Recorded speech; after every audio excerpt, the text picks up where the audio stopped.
আল্লাহ রাসূল মসজিদের মধ্যে বসে আছে। কার মধ্যে বসে আছে? এমন সময় হযরত আবু বকর মসজিদের মধ্যে ঢুকতে চাচ্ছেন, কিন্তু দরজা থেকে তাকায় দেখে নবীর দুই উরাতের উপরে দুই নাতি বসে খেলা করতেছে। কি করতেছে? খেলা করতেছে। এক নাতি দাড়ি ধরে টান মারতেছে, আর এক নাতি মাথার টুপি খুলে এরকম ফেলে দিচ্ছে। কামটা কি ভালো করতেছে? হোসাইন ছোট্ট নাতি দাড়ি ধরে মারে টান, নানার দাড়ি চুমা খাবার গেলে আদর করে গেলে খুশখুশি লাগে, এদের দাড়ি ধরে টান মারতেছে। টুপি আর একজন এরকম নিক্ষেপ করে। আবু বকর রাদিয়াল্লাহু তাআলা তাকায় দেখেন নবী বিরক্ত না হয়ে দুই নাতিকে বুকের মধ্যে নিয়ে আদর করতেছে, ওদের দুই গালে চুমা খাচ্ছে। সুবহানাল্লাহ বলে। নিজে উঠে গিয়ে টুপি এনে মাথার দিচ্ছে, মাথার দেওয়া মাত্র আবার ফেলে দেয়, নবী আবার নিয়ে আসা মাথার দিয়ে। বিরক্ত হয় না। আবু বকর রাদিয়াল্লাহু দরজা থেকে আসমানের দিকে তাকায় বললেন, আল্লাহ আল্লাহ। কোন দিকে তাকালেন? ইস্তাওয়া আলাল আরশ।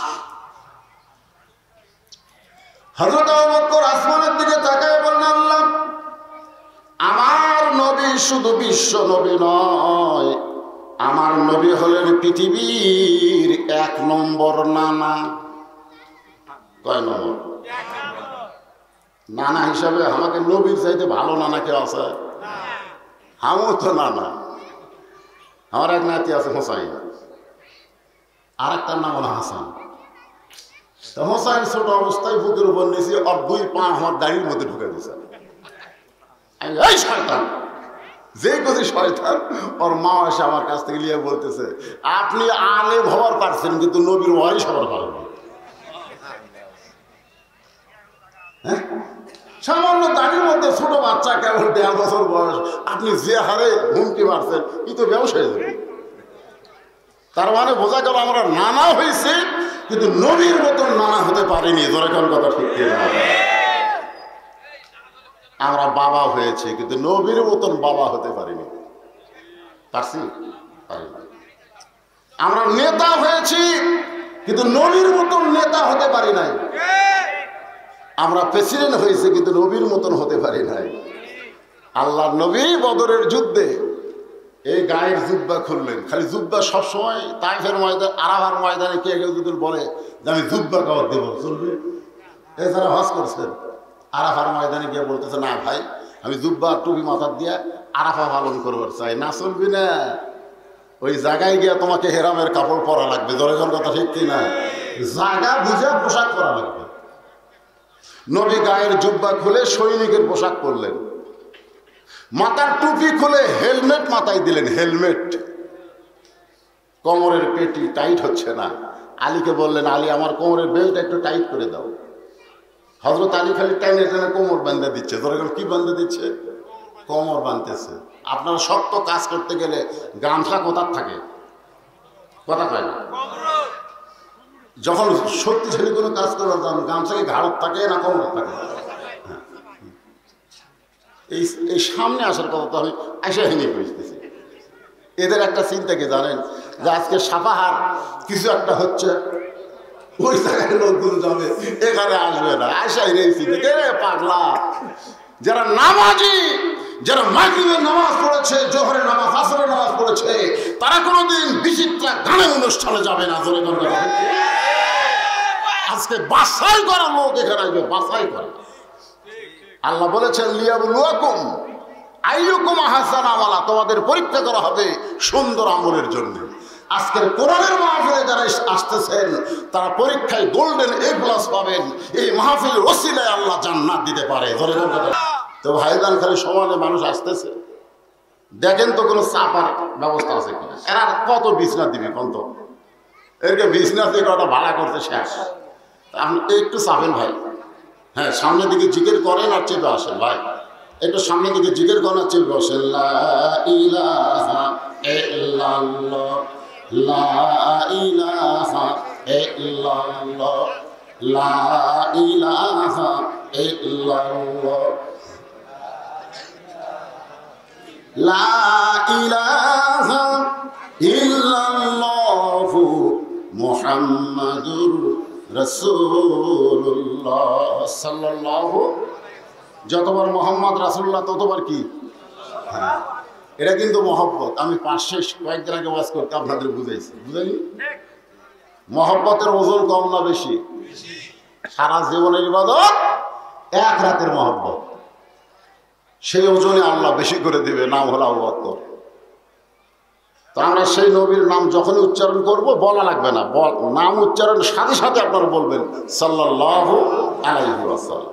আসেন, আবু বকর বলতেছেন, ইয়া রাসূলুল্লাহ, ইয়া রাসূলুল্লাহ, ওগো আল্লাহর নবী, আপনার কোমরের পেটি এত টাইট করা লাগবে কেন? আল্লাহ রাসূলুল্লাহ, আবু বকর, আমি আসলে নবী, কিন্তু এই মুহূর্তে আমি হচ্ছি বদর যুদ্ধের সেনাপতি। জোরে বলেন সুবহানাল্লাহ।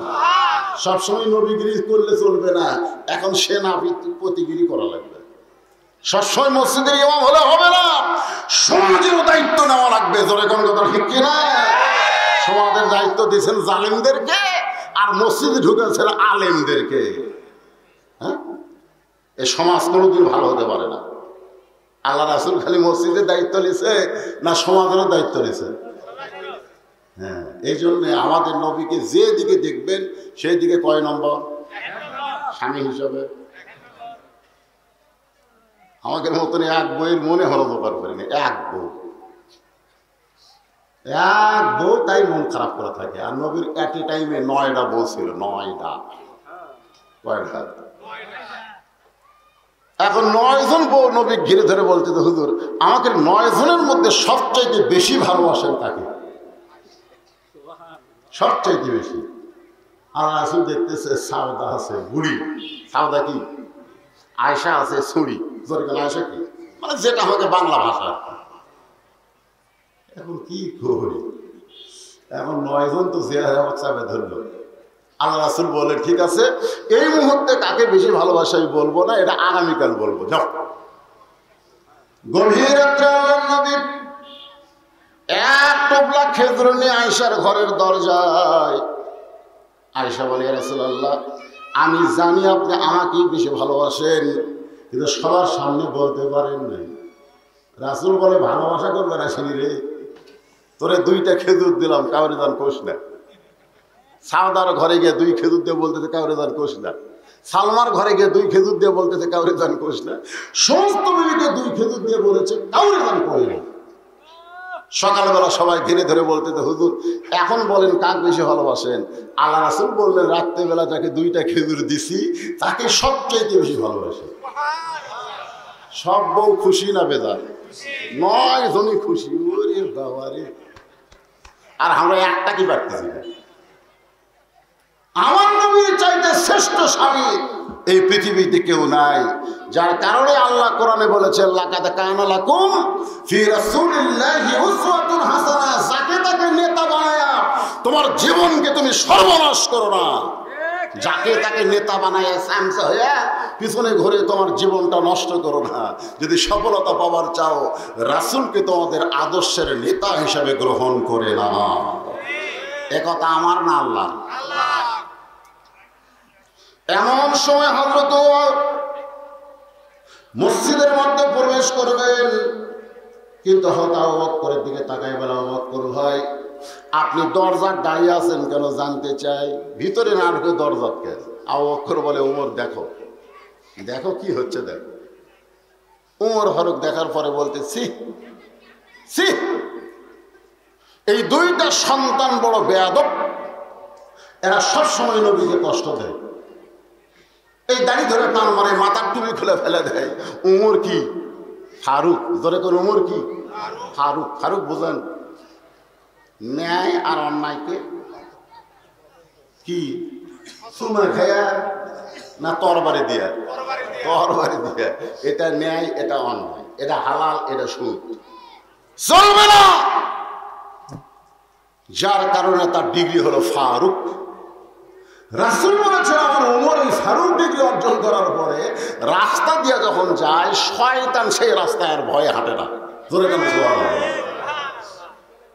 সেই ওমর বলতেছি, এই 2টা সন্তান বড় বেয়াদব হয়ে গেছে, এরা সবসময় নবীকে কষ্ট দেয়।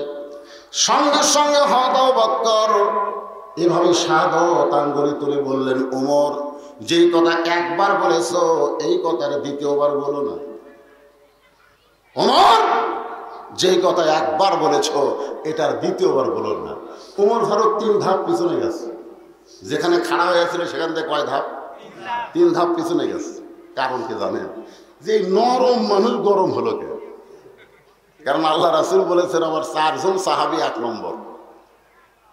নরমে 1 নম্বর হলো আবু বকর, গরমে 1 নম্বর হলো ওমর, সম্পদে 1 নম্বর হলো ওসমান, আর জ্ঞানে 1 নম্বর হলো আলী। ধরে কোন সুবহানাল্লাহ।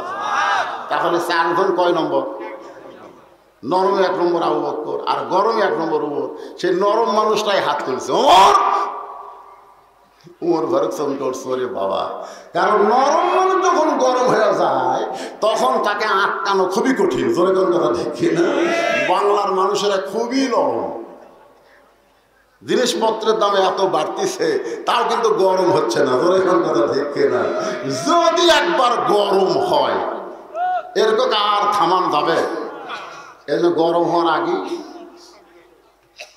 সব কিছু মিটমাট করা দরকার। হযরত ওমর বলতেছেন, আবু বকর ভাই আপনি গরম মানুষ, নরম মানুষ, এত গরম হলেন কেন? আবু বকর বলে, ওমর সবসময় নরম থাকা চলে না, মাঝে মধ্যে গরম হওয়া লাগে। সাল্লাল্লাহু আলাইহি ওয়াসাল্লাম সবসময় নরম হওয়া মাঝে মাঝে। আপনি খুবই নরম। ছেলেকে ডাকতেছেন, বাবু বাবু আসো ভাত খাই। নরম। আব্বু ডাকেন না ভাত খাওয়ার সময়, আব্বু আসো ভাত খাই।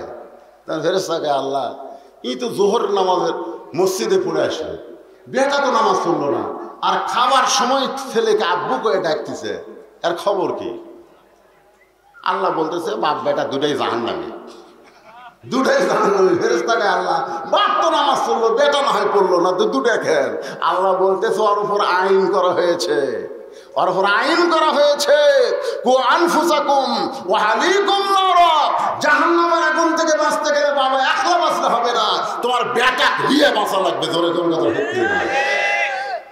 খাওয়ার সময় নরম হয়ে রাখেন, কিন্তু নামাজের সময় যাবার চায় না, তখন কি হলে দিন কথা কয়।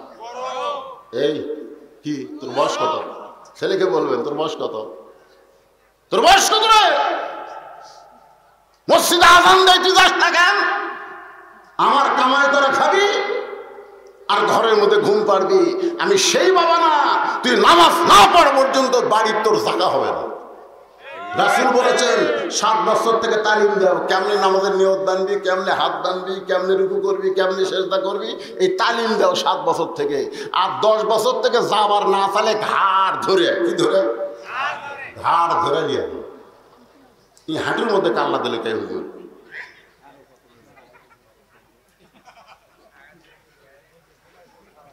তাহলে চিন্তা করে দেখেন, সবসময় নরম থাকা যাবে? ভাইজান আপনি নরম মানুষ, মসজিদের সামনে কাতারে ঈশার নামাজ পড়ছেন, এই পৃথিবীতে আপনি একজন ভাগ্যবান মানুষ, কারণ সামনে কাতারে নামাজ পড়ছেন তাকবীরে উলার সাথে। আপনার চাইতে ভাগ্যবান আর কেউ না। জোরে কান্না সুবহানাল্লাহ। কি নরম মানুষ আপনি! আজান দিলে আর দেরি করেননি, দুনিয়ার সমস্ত কাজ কাম বাদ দিয়ে আপনি সামনে কাতারে এসে নামাজ পড়লেন, কি নরম! কিন্তু এশার নামাজ পড়ে বাড়িতে যখনই ঢুকলেন, আপনার ঘরের মধ্যে থেকে হিন্দু করে পূজার বাদ্য হরি হরি হরি হরি। আমার ঘরের মধ্যে হিন্দু করে পূজার বাদ্য কে? ঘরের মধ্যে ঢুকে দেখেন আপনার ম্যাডাম, আপনার বউ স্টার জলসা দেখতেছে। আপনি বলেন তো ওই সময় কি নরম থাকা যাবে? ওই সময় কিন্তু আর নরম থাকলে আপনার ঈমান থাকবে না। ওই সময় আপনাকে গরম হয়ে বলতে হবে, মান তাশাব্বাহা বিকওমিন ফাহুয়া মিনহুম। তুমি যে হিন্দুদের পূজা দেখতেছো, ওই হিন্দুর সঙ্গে তোমার হাসন নাসর হবে। জোরে কথা ঠিক কি না? রাত্রিবেলা আমার ঘরে তুমি থাকতে পারবে না, তোমার ঘর ভিন্ন। আমি নামাজি আর তুমি স্টার জলসা, একসাথে চলবে না। এরকম গরম হয়ে গেলে একবার বলেন, ওই দরকার হলে টিভি দেখাই বাদ দেবে, কিন্তু স্বামী ছাড়বি না। দরকার কথা দেখি না, সব সময় নরম থাকলে হবে না। ও বলে, ওমর এই মুহূর্তে গরম হওয়ার কারণ হলো তুমি যে দুইটা সন্তানকে বেয়াদব বলেছ, এ হাসান হোসেনকে তুমি চিনো? চিনো? যে দুইটারে বেয়াদব কইলা, এই দুইটারে তুমি চিনো? মারাত্মক কথা। জানো আর চিনো। চিনো? উমর ফারুক বলেন, কি যে কোন ভাই, চিনবো না কেন? এরা হলো আলী আর ফাতেমার সন্তান। কার সন্তান? আলী আর, বলতে পারতো হযরত ওমর এই দুইটা হলো আলীর সন্তান, এটা কিন্তু বলবার পারত, কিন্তু তা না বলে কিতাবের মধ্যে আছে তিনি বললেন আলী আর ফাতেমার সন্তান। খালি বাপের সন্তান হয় না, মাও লাগে। যখন লাগিতে লাগে না? আমি যখন বিয়ে করছি, আমার এই ভাই যখন বিয়ে করছে, তখন কাজী সাহেব বলছে আপনার বাপের নাম কি? বাপের নাম লিখে দিলাম, বিয়ে হয়ে গেল। আমি বিয়ে করছি খালি বাপ দিয়ে, দরকার কি দিয়ে? বিয়ে করে বাড়ির যখন আসলাম, আমার মা আমারে কইলো, কে বাবা কেমনে বিয়ে হলো? আমি কইলাম, কাজী সাহেব কইলো তোমার বাপের নাম কি? তো বাপের নাম লিখে দিলাম, আমার বিয়ে হয়ে গেল। তো মাও বলতেছে আমার নাম। আমি বললাম আপনার নাম তো শুনবার চাইনি, লেখি উনি। তখন আমার মা ঘরে যে কাঁদতেছে আর বলতেছে, তোর বাপ তোর জন্য কি করছে রে? যা করছে আমি রে। বাবায় আনন্দে মাতিয়া সাগরে ভাসাইয়া সেই যে চইলা যায় খবর লয় না। মাজন ধরিয়া উদরে কতই কষ্ট করে, 10 মাস পরে পায় প্রসবের বেদনা। আপনারা বলেন তো এই গানের মধ্যে কার কথা গুরুত্ব হচ্ছে? মায়ের 1 ফোঁটা দুধের দাম, কাটিলে গায়েরই চাম, পার জুতা বানাইলো ঋণের শোধ হবে না। সেই বিয়ের সময় খালি বাবা, আমার মায়ের নাম ছিল না। কিন্তু আমার জামাই যখন আমার বেটিক বিয়ে করতেছে, আমি নিজে বসে আছি, কাজী বলতেছে আপনার বাপের নাম কি, মায়ের নাম কি? আমি শুন করলাম, কে রে, আমার বিয়ে খালি বাপ দিয়ে হলো, আর জামাইয়ের বিয়ে বাপও লাগতেছে মাও লাগতেছে। তখন আমার মাথার মধ্যে আসলো যে আমি যখন বিয়ে করছি তখন থেকে আগেকার সরকার এরা খালি বাপের গুরুত্ব দিছে, মায়ের গুরুত্ব দেয়নি। আর বর্তমান সরকার ক্ষমতায় আসার পরে মা ও বাপ দুটোরই গুরুত্ব দিছে। তোর কথা ঠিক কিনা? সরকার কামটা কি ভালো করছে না খারাপ করছে? কি বলতেছে? আলী আর ফাতেমার সন্তান। আবু বকর বলে, ওমর শুধু আলী ফাতেমার সন্তান বললে হবে না, এদের আরো পরিচয় আছে। ওমর ফারুক বলে, আলী ভাই এদের আর কোনো পরিচয় তো আমার জানা নাই। আবু বকর বলে, ওমর তুমি এখন বলো তো কত বছর বয়সে ঈমান গ্রহণ করছো? ওমর ফারুক বললেন 27 বছর বয়সে। আবু বকর বলে, ঈমান গ্রহণ করার আগে তুমি কি ছিলে? ওমর ফারুক বলে, আমি কাফের ছিলাম। আবু বকর বলে, ওমর রে আমি ঈমান গ্রহণ করেছি 35 বছর বয়সে। ঈমান গ্রহণ করার আগে আমি আবু বকর কাফেরই ছিলাম। তোমার হায়াতের 27 বছর, আমার হায়াতের 35 বছর কুফরে হালে কাটাইছি। কিন্তু যেই দুইটা সন্তানকে তুমি বেয়াদব বলতেছ, এরা জন্মসূত্রে জান্নাতি হয়ে জন্মেছে। আমরাও জন্মসূত্রে মুসলমান হয়ে জন্মেছি। জোরে কার কথা ঠিক কি? দাম আছে না নাই? এই জন্য প্রশংসা করবো কার? জবান খুলে বলে আলহামদুলিল্লাহ। আমরা বিশ্ব নবীর উম্মত, আলহামদুলিল্লাহ। যে কোরআন থেকে আপনারা তাফসির শুনবেন, আমি একটা আয়াতে কারিমা তেলাওয়াত করছি, আজকে তার উপরেই তাফসির হবে। আমাদের এলাকায় কোনো মানুষ মরে গেলে, বেঁচে থাকবে না, মরে গেলে সবাই বলে ইন্না লিল্লাহি ওয়া ইন্না ইলাইহি রাজিউন। আপনাকে এলাকার খবর কি? একই খবর। তার বোঝা গেল মরার পরে আমার এলাকাও যা, আপনার এলাকাও তাই। আমি আপনাকে এই আয়াতের তাফসিরে বুঝাবার চাচ্ছি, এখানে আল্লাহ কি বলতেছে একটু মনোযোগ দিয়ে শোনা লাগবে। এই যুবকেরা তোমরাও শোনো, যারা মুরব্বী আছে না তো শুনবেই। এখানে আল্লাহ বলতেছেন ইজা, ইজা মানে কি? যখন আসাবাতু হুম, হুম মুসিবা, হুম মানে তোমাদের, তাদের, তোমাদের উপরে যখন বিপদ আপদ মুসিবত আসবে, কলু তখন তোমরা বলবে ইন্না লিল্লাহি ওয়া ইন্না ইলাইহি রাজিউন। আপনারা বলেন তো এটা কি বিপদ আপদের জন্য না মানুষ মরার জন্য?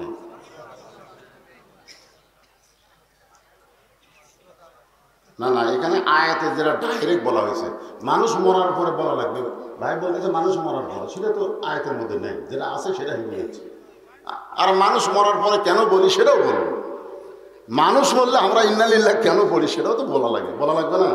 হ্যাঁ, কিন্তু এখানে আয়াতের যে ভাষা, সেই ভাষার মধ্যে আল্লাহ বলতেছেন যখন তোমাদের উপরে বিপদ আপদ মুসিবত আসবে তখন তোমরা বলবে ইন্না লিল্লাহি ওয়া ইন্না ইলাইহি রাজিউন।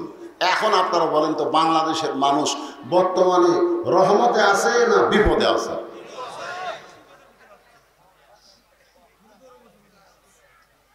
কে ভাই বুঝবার পারলেন না? তাহলে আমরা কি ইন্না লিল্লাহ পড়ছি আজকে? আপনার বলতে আজকে সারাদিনে আপনি ইন্না লিল্লাহ পড়ছেন? পড়েন। যে আল্লাহ তাআলা এখানে কোট করে দিল যখন বিপদ আপদ মুসিবত আসবে তখন তোমরা ইন্না লিল্লাহ পড়বে, কিন্তু আমরা মরার পরে কেন পড়ি? এটা হচ্ছে আমাদের প্রশ্ন। আমার ভাই বলছে, আমিও জানি, আমিও পড়ি, বহু আলেমকে আমি বলছি মানুষ মরার পরে কেন পড়ি, সবাই পড়ে আমরাও পড়ি।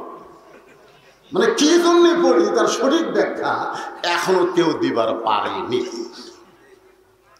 আজকে সঠিক ব্যাখ্যাটা আমরা আল্লাহর কোরআন থেকে নিতে চাই, নেওয়ার দরকার আছে না নাই?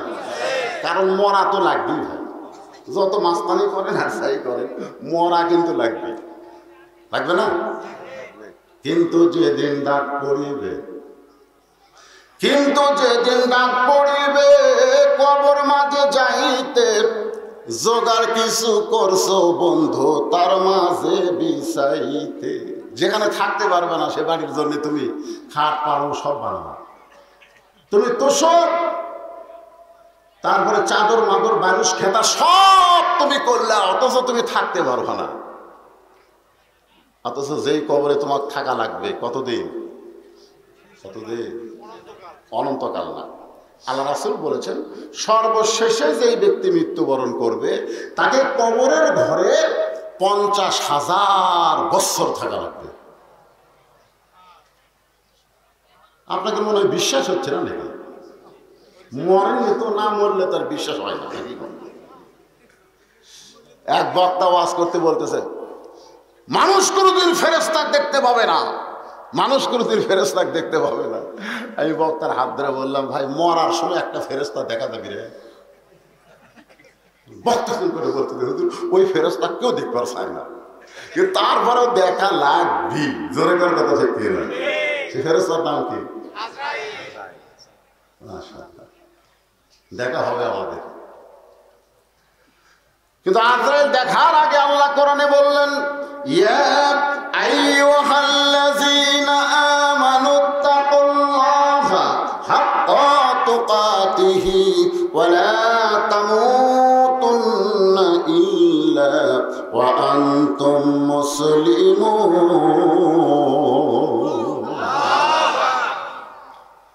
গভীর রাত্রে আল্লাহর নবীর ঘুম ভেঙে গেছে। ঘুম ভাঙ্গার কারণ হলো খাদিজাতুল কুবরা নবীর রাসূলের এই ডান হাতখানা বুকের মধ্যে নিয়ে ছোট বাচ্চার মতন কাঁদতেছে। রাসূল বলে খাদিজা দুনিয়ার সব মানুষ ঘুমায় অথচ আপনি কাঁদতেছেন, ব্যাপার কি? এখান থেকে বোঝা গেল আমাকে নবীও ঘুমায়, তাহলে একজনই ঘুমায় না, তিনি কে? একবার মুসা তুর পর্বতে বলতেছে আল্লাহ তুমি যে একলা একলা থাকো তোমার ঘুম ধরে না? মানে একলা একলা থাকলে গল্প করার কেউ নেই, আমার সাথে গল্প করো। তো তোমার তো গল্প করার লোক নেই, তোমার আশেপাশে কেউ থাকারও চান্স নেই, তুমি একলা একলা থাকো তোমার ঘুম ধরে না। আল্লাহ বলতেছে মুসা এক গ্লাস পানি আন যা। তো মুসা এক গ্লাস কাঁচের গ্লাসে পানি নিয়ে তুর পর্বতের গোড়ায় দাঁড়ায় আছে, পানি দিয়ে। আল্লাহ কয় ঘুম মুসাক ধর। যে ঘুম মুসাক ধরছে হাতের গিলাস পুরা ভাঙ্গা চুরমার। আল্লাহ কি কেন মুসা পানি কোথায়? আপনি জানেন না আমার ঘুম আছে? আল্লাহ কয় মুসা তোমার ঘুম আছে, একটা গিলাস পুরা ভাঙ্গা চুরমার হলো। আমি আল্লাহর যদি ঘুম থাকতো কোন কায়নাত চুরমার হয়ে যেত। জোরে কোন কথা ঠিক কি না? এই জন্য সেনা তাও পালা নাউম, আল্লাহর ঘুম তো দূরের কথা তন্দ্রা পর্যন্ত নেই। সুবহানাল্লাহ বলেন না? কিন্তু আল্লাহর নবী কি বলতেছেন? ও খাদিজা আমি নবী ঘুমাই, দুনিয়ার সবাই ঘুমাই, কিন্তু আপনি না ঘুমায় কেন কাঁদতেছেন? খাদিজা বলে, রাসূলুল্লাহ, আমার একটা অভ্যাস হয়ে গেছে, আপনি না ঘুমাইলে আমি কোনোদিন ঘুমাই না। আপনি না ঘুমাইলে আমি কোনোদিন ঘুমাই না, এটা আমার অভ্যাস হয়েছে। আল্লাহ রাসূল বললেন, এই অভ্যাস তোমার কবে থেকে? খাদিজা বলতেছেন, হুজুর, দুনিয়াতে প্রত্যেকটা মেয়ের বিয়ে হলে মেয়েকে তার স্বামীর হাতে উঠাইয়া দেয়। মেয়ের বিয়ে হলে চাচা হোক বাবা হোক, আজ থেকে আমার মেয়েকে তোমার হাতে তুলে দিলাম। কিন্তু আমার ভাগ্য কি যে আমাকে কেউ আপনার হাতে তুলে দেয় নাই, বরং আপনার চাচা আবু তালেব আপনার 2 হাত আমার হাতে উঠাই দিয়ে বলতেছে, মা, আজ থেকে এই এতিমের দায়িত্ব তো দিয়ে দিলাম। সুবহানাল্লাহ।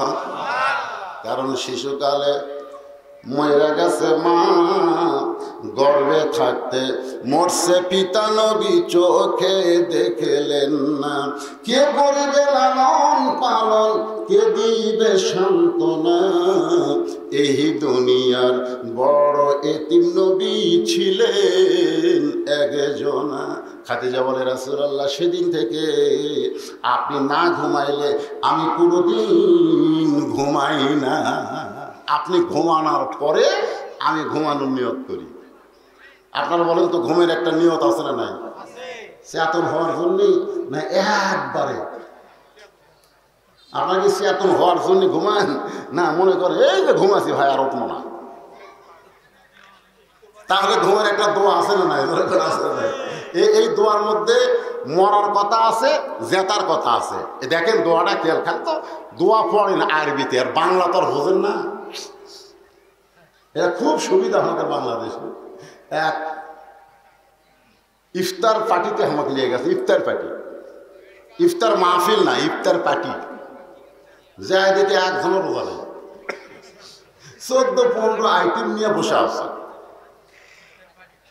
আমাকে এখন বলতে তো, হুজুর দোয়া করেন, 1000 টাকা খরচ করছি, হুজুর দোয়া করেন। আমি চিন্তা করলাম, এরা যদি বলতো 16 ঘন্টা কষ্ট করে রোজা আসি, দোয়া করেন আল্লাহ যেন রোজা কবুল করে, ওরা এই রোজার কথা কয় না, আমাকে 1000 টাকা খরচ করছি, হুজুর ভালো করে দোয়া করে। আমি তখন চিন্তা করলাম যে রোজা না থাকে ইফতার নিয়ে বসে আছে, এরা টাটকা মুনাফিক। জোরে কোন কথা ঠিক কিনা? কি মুনাফিক কথা কয়? কি মুনাফিক? তো টাটকা মুনাফিকের জন্য কি দোয়া করবেন? বাংলায় করলে ওরা বুঝতে পারবে, আরবিতে কিন্তু দোয়াও আছে, গড় দোয়া আছে। জোরে কোন কথা ঠিক? আমি আরবিতে গড় দোয়া শুরু করলাম, ওরা না বুঝা খালি আমিন আমিন করতেছে। আমি কইলাম, আলেমদের সাথে লাগিস না, বাংলায় না পারলে আরবিতে মার দিবি। জোরে কোন কথা ঠিক কিনা? আলেমদের বিরুদ্ধে লাগো না বাবা, কারণ জাগা মতো মার হবে। জোরে কোন কি মতো মার হবে? জাগা। তাহলে আরবিতে আমরা সকলে বলি আল্লাহুম্মা, পড়েন আল্লাহুম্মা বিইসমিকা আমুতু। আমুতু মানে কি? আচ্ছা, আল্লাহ যদি আপনাকে চেতন না করেন, চেতন হতে পারবেন?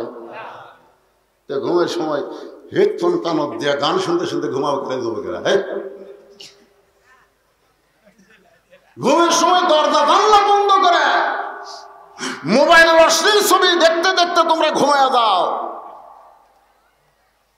যদি আল্লাহ চেতন না করে, ওই ঘুমটাই তোমার জীবনের শেষ ঘুম। ঠিক কিনা বলে? ইমাম গাজ্জালী রহমতুল্লাহ আলাইহি বলেন, আমি ঈশান নামাজ পড়ে এসে ঘুমানোর পূর্বে তওবা করি, তওবা, যে আল্লাহ এটা আমার জীবনের শেষ ঘুম হতে পারে, আমার জীবনের যত পাপ আছে তুমি মাপ দাও। চোখের পানি নিয়ে কাঁদতে কাঁদতে আমি দোয়া পড়ে ঘুমায় যাই, কারণ এটা আমার শেষ ঘুম হতে পারে। খাদিজাতুল কুবরা বলে, রাসূলুল্লাহ, এই আমুত শব্দ যখন উচ্চারণ করেছি, তখন আমি দেখতে পাই আমার সামনে অন্ধকার কবর। চোখ বন্ধ করছে আর কবর দেখতেছে। আর আপনি চোখ বন্ধ করে কি দেখতেছেন? দেখা যায় না হুজুর, দেখা যায় না। চোখ বন্ধ করলে দেখা যায় না হুজুর। আমার এক বন্ধু বিশাল বাসা করছে, বাসার গেট দেখে আমি আশ্চর্য। গেট গেট গেট বানাতেই 10-15 লাখ টাকা খরচ, খালি গেট বানাতে। আমি বললাম, ভাই খুব সুন্দর বাড়ি। আমার বন্ধু কয়, হুজুর আপনি ওয়াজ করে মূর্খ হচ্ছেন। আমি বললাম, কেন মূর্খ কেমনে? এটা বাড়ি। এটা বাড়ি, এই কোটি কোটি টাকা খরচ করে বানাচ্ছে এটা বাড়ি, এটার নাম হলো বাসা। হুজুর আপনি কোন খুব সুন্দর বাসা। আমি তখন বললাম ভাই আসলে আমি মূর্খ। আব্দুল আলিমও মূর্খগিরি করে গেছে। আমার বন্ধু বলে আব্দুল আলিম আবার কি মূর্খগিরি করে গেল? আমি বললাম 40 বছর আগে আব্দুল আলিম একটা গান গাইছে, এপারে তোর বসত বাড়ি ওই পারে তোর বাসা, এই পারে তোর বসত বাড়ি ওই পারে তোর বাসা, ভবদরিয়ায় পাড়ি দিতে ভবদরিয়ায় পাড়ি দিতে কেমনে করলি আশা।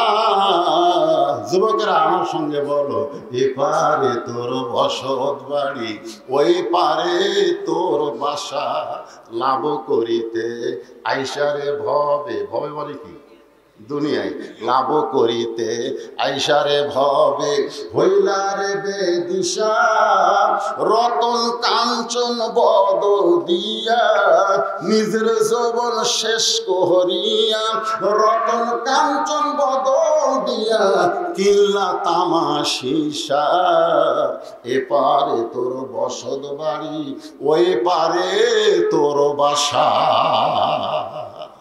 যত কোটি টাকা দেয় তুমি তৈরি করো, ওটা তোমার বাসা না, তোমার বাসা হলো আল্লাহর জান্নাত। জোরে বলেন কথা ঠিক কি না?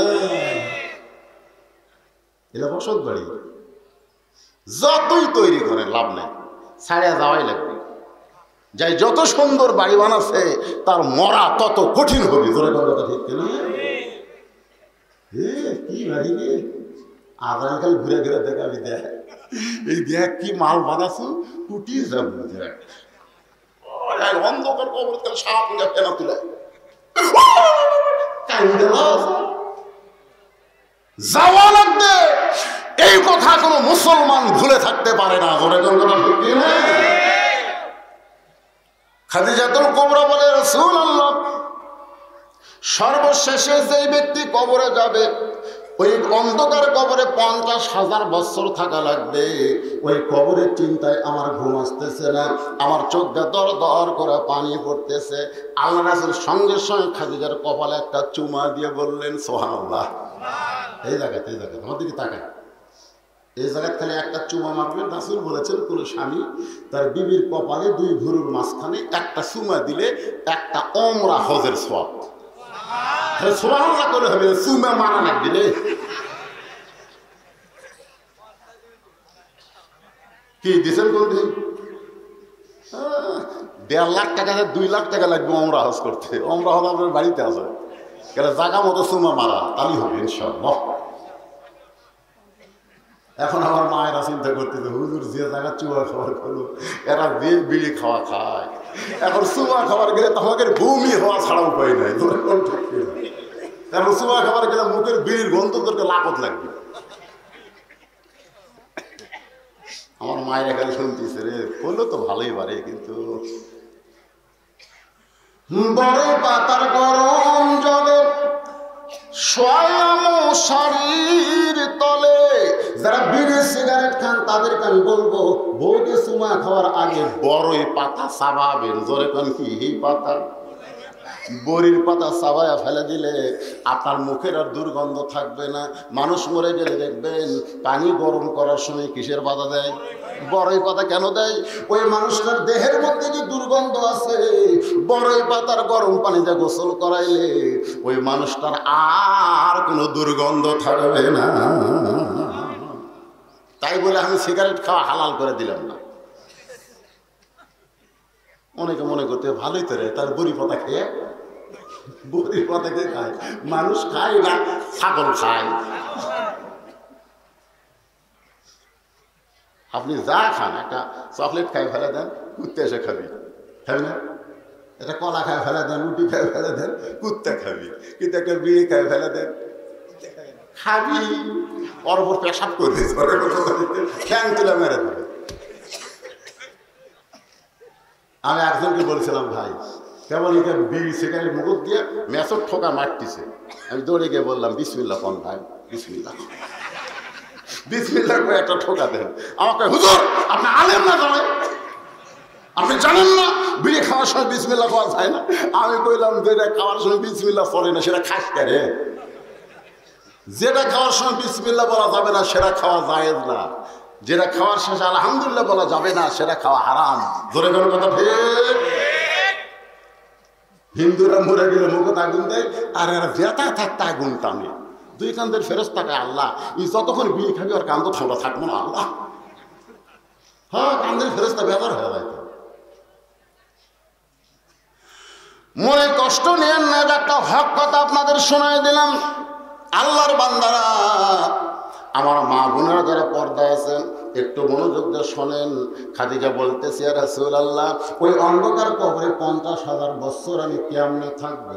সঙ্গে সঙ্গে নবী খাদিজার কবরে চুমা দিয়ে বললেন, খাদিজা, ওই আল্লাহর শপথ করে বলতেছি, ঈমান গ্রহণ করার পরে আপনি আল্লাহর সঙ্গে যে সম্পর্ক গড়ে তুলেছেন, আল্লাহ আপনার কবরকে জান্নাত বানায়া দিবে। নবী শপথ করে বলতেছে, আল্লাহে। কার শপথ? আল্লাহ শপথ। ঈমান গ্রহণ করার পরে আপনি আল্লাহর সঙ্গে যে সম্পর্ক গড়ে তুলেছেন, আল্লাহ আপনার কবর অন্ধকার রাখবে না, আপনার কবরকে আল্লাহ জান্নাত বানাই দিবে। আপনার এক ঘুম, তাও এক কাতা ঘুম। কয় কাতা? আমরা রাত্রে ঘুমাতে ঘুমাতে 2-3 কাটি না কেন? হয়নি? আমার বউ তো মাঝে মধ্যে আমাকে সাইজ করে দেয়, কি ঘুমান না দৌড়ানো। আর 50,000 বছর কত মুমিনের এক কাতা ঘুম হবে। ইসরাফিল সিংহাত ফুৎকার দিলে তখন কিরামান কাতিবিন 2 ফেরেশতা বলবে, ওঠেন ওঠেন। ওটা বলি, ভাই এটা কোন অক্ত রে? উযু করার পানি দিয়ে অক্ত।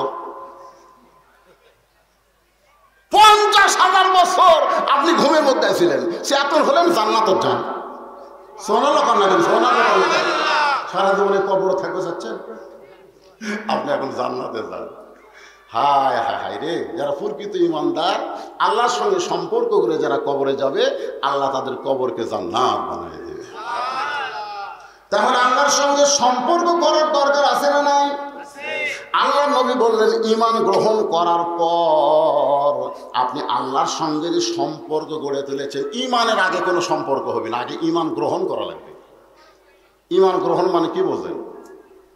আল্লাহর ধন নবীরে দিয়া, আল্লাহ আছে গায়েব হইয়া, নবীর ধন খাজা নিয়া শুয়া আছে আজমিরে, কেউ ফেরে না খালি হাতে, খাজারে তোর দরবারে।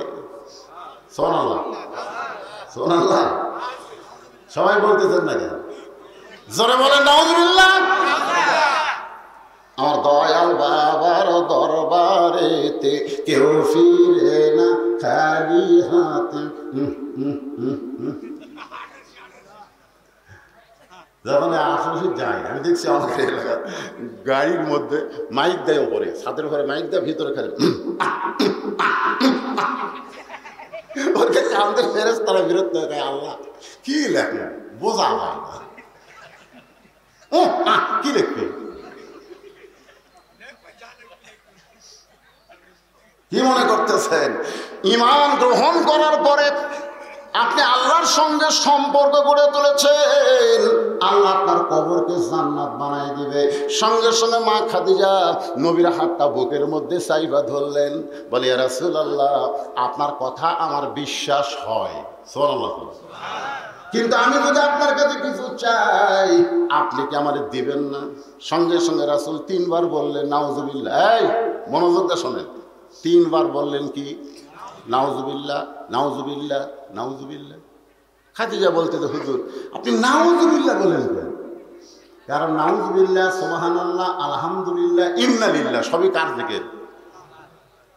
আমরা মানুষ বললে কি কই? ইন্নালিল্লাহ। আমার এক দাদা ছিল, মানুষ বললে কয় আলহামদুলিল্লাহ।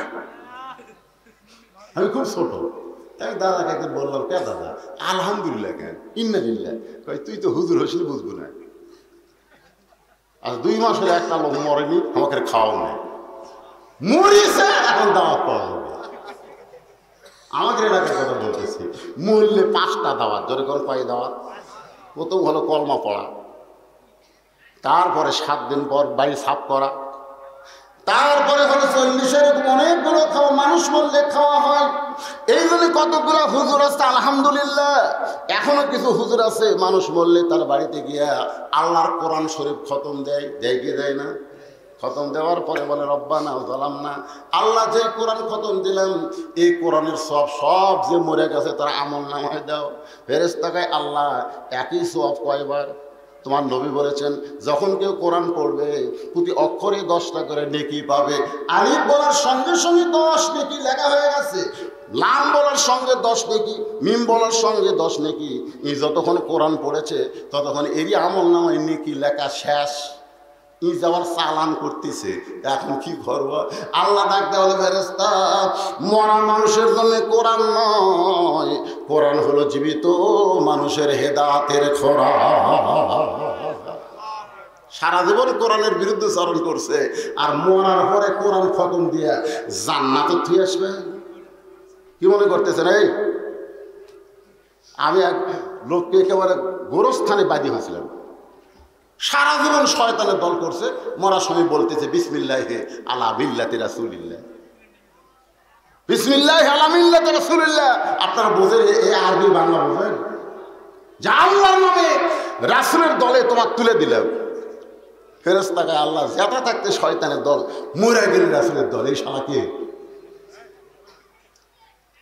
রাসূলের দলে তোলা লাগবে না, রাসূলের দল দুনিয়াতেই করা লাগবে। জোরে কোন কথা ঠিক কি না? রাসূলের দল যদি আমরা করি, একটু মনোযোগ দিয়ে শোনেন।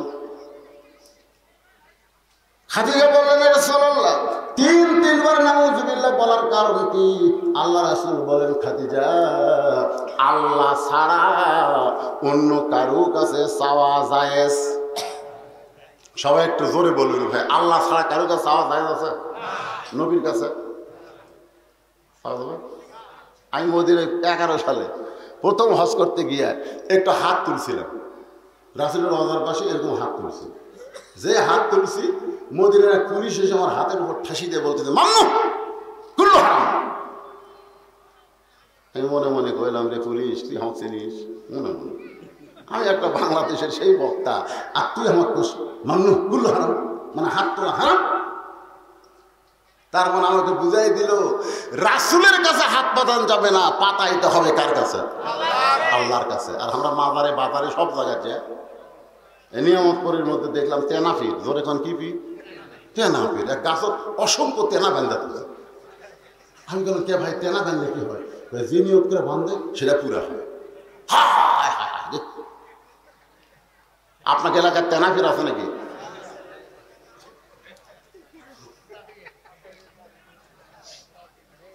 একটু মনোযোগ দিয়ে কথাগুলো শুনবেন।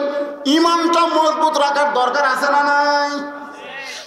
খাদিজা বললেন ইয়া রাসূলুল্লাহ আপনার কাছে যা চাবো তা যদি আল্লাহর না থাকে তাহলে আল্লাহ দিবে কেমনে? আমার রাসূল চমকে গিয়ে বলে খাদিজা আল্লাহর নাই এ কথা বলা যাবে না তো? খাদিজা বলতে হুজুর আল্লাহর বাপ আছে। আপনি এখনই করেন আল্লাহর নাই বলা যাবে না, আল্লাহর মা আছে, আল্লাহর সন্তান আছে, আল্লাহর বউ আছে, তাহলে আমার যা আছে আল্লাহর তা নাই। ধরে কোন কথা ঠিক কিনা? মুসা নবী একবার আল্লাহকে বলছিল আল্লাহ আমার যা আছে তোমার তা নাই। মুসা আল্লাহকে এই মুসাই তোর কি আছে রে? মুসা বলতেছে আল্লাহ এত রাগ করছেন কেন? আমার মৃত্যু আছে, আপনার মৃত্যু আছে? না আমার তো মৃত্যু নেই। তো আপনি কেমনে বুঝবেন? মরার স্বাদ আমি মুসা পাবো কিন্তু আপনি আল্লাহ পাবেন না। আপনি খালি মারবার পারেন কিন্তু মরবার পারেন না, আর আমি মুসা মরবার পারি। আমাদের সকলের মৃত্যু আছে না নাই? খাদিজা বললেন রাসূলুল্লাহ আমি আপনার কাছে যা চাবো তা যদি আল্লাহ দিবার না পারে তাহলে কেমনে চাবো? আল্লাহর নবী বলেন খাদিজা আল্লাহ দিবার পারে না এ কথা বললে ঈমান থাকবে? খাদিজা বলতে যে হুজুর মনে করেন আপনার সাথে আমার বিয়ে হয়নি, মনে করেন গভীর রাত্রে তাহাজ্জুদ পড়ে আমি কাঁদতেছি আল্লাহ আল্লাহ আমাকে একটা সন্তান দাও আল্লাহ। বড় পীর আব্দুল কাদের জিলানীর কাছে এক ছেলে বলতে হুজুর দোয়া করে আল্লাহ যেন একটা পুত্র সন্তান দেয়। হুজুর দোয়া করছে, পরের বছর এসে কয় হুজুর কি দোয়া করলেন? ভালো করে করেন। সূরা ইখলাস পড়া দোয়া করছে। যা পরের বছর আসে কয়, হুজুর কি দোয়া করেন, কাম তো হয় না। আব্দুল কাদের জিলানী চিন্তা করতেছে, কে রে, 2 বার দোয়া করো তাও কাম হলো না। এবার চোখ বন্ধ করে বলতেছে, কে ভাই তুই বিয়ে করছু? কয় না। তো বিয়ে করিস না? বিয়ে করলে তো সন্তান হবেই, তো দোয়ার কি দরকার? আমি একটু দোয়া দিয়া সন্তানের বাপ হওয়ার চাই।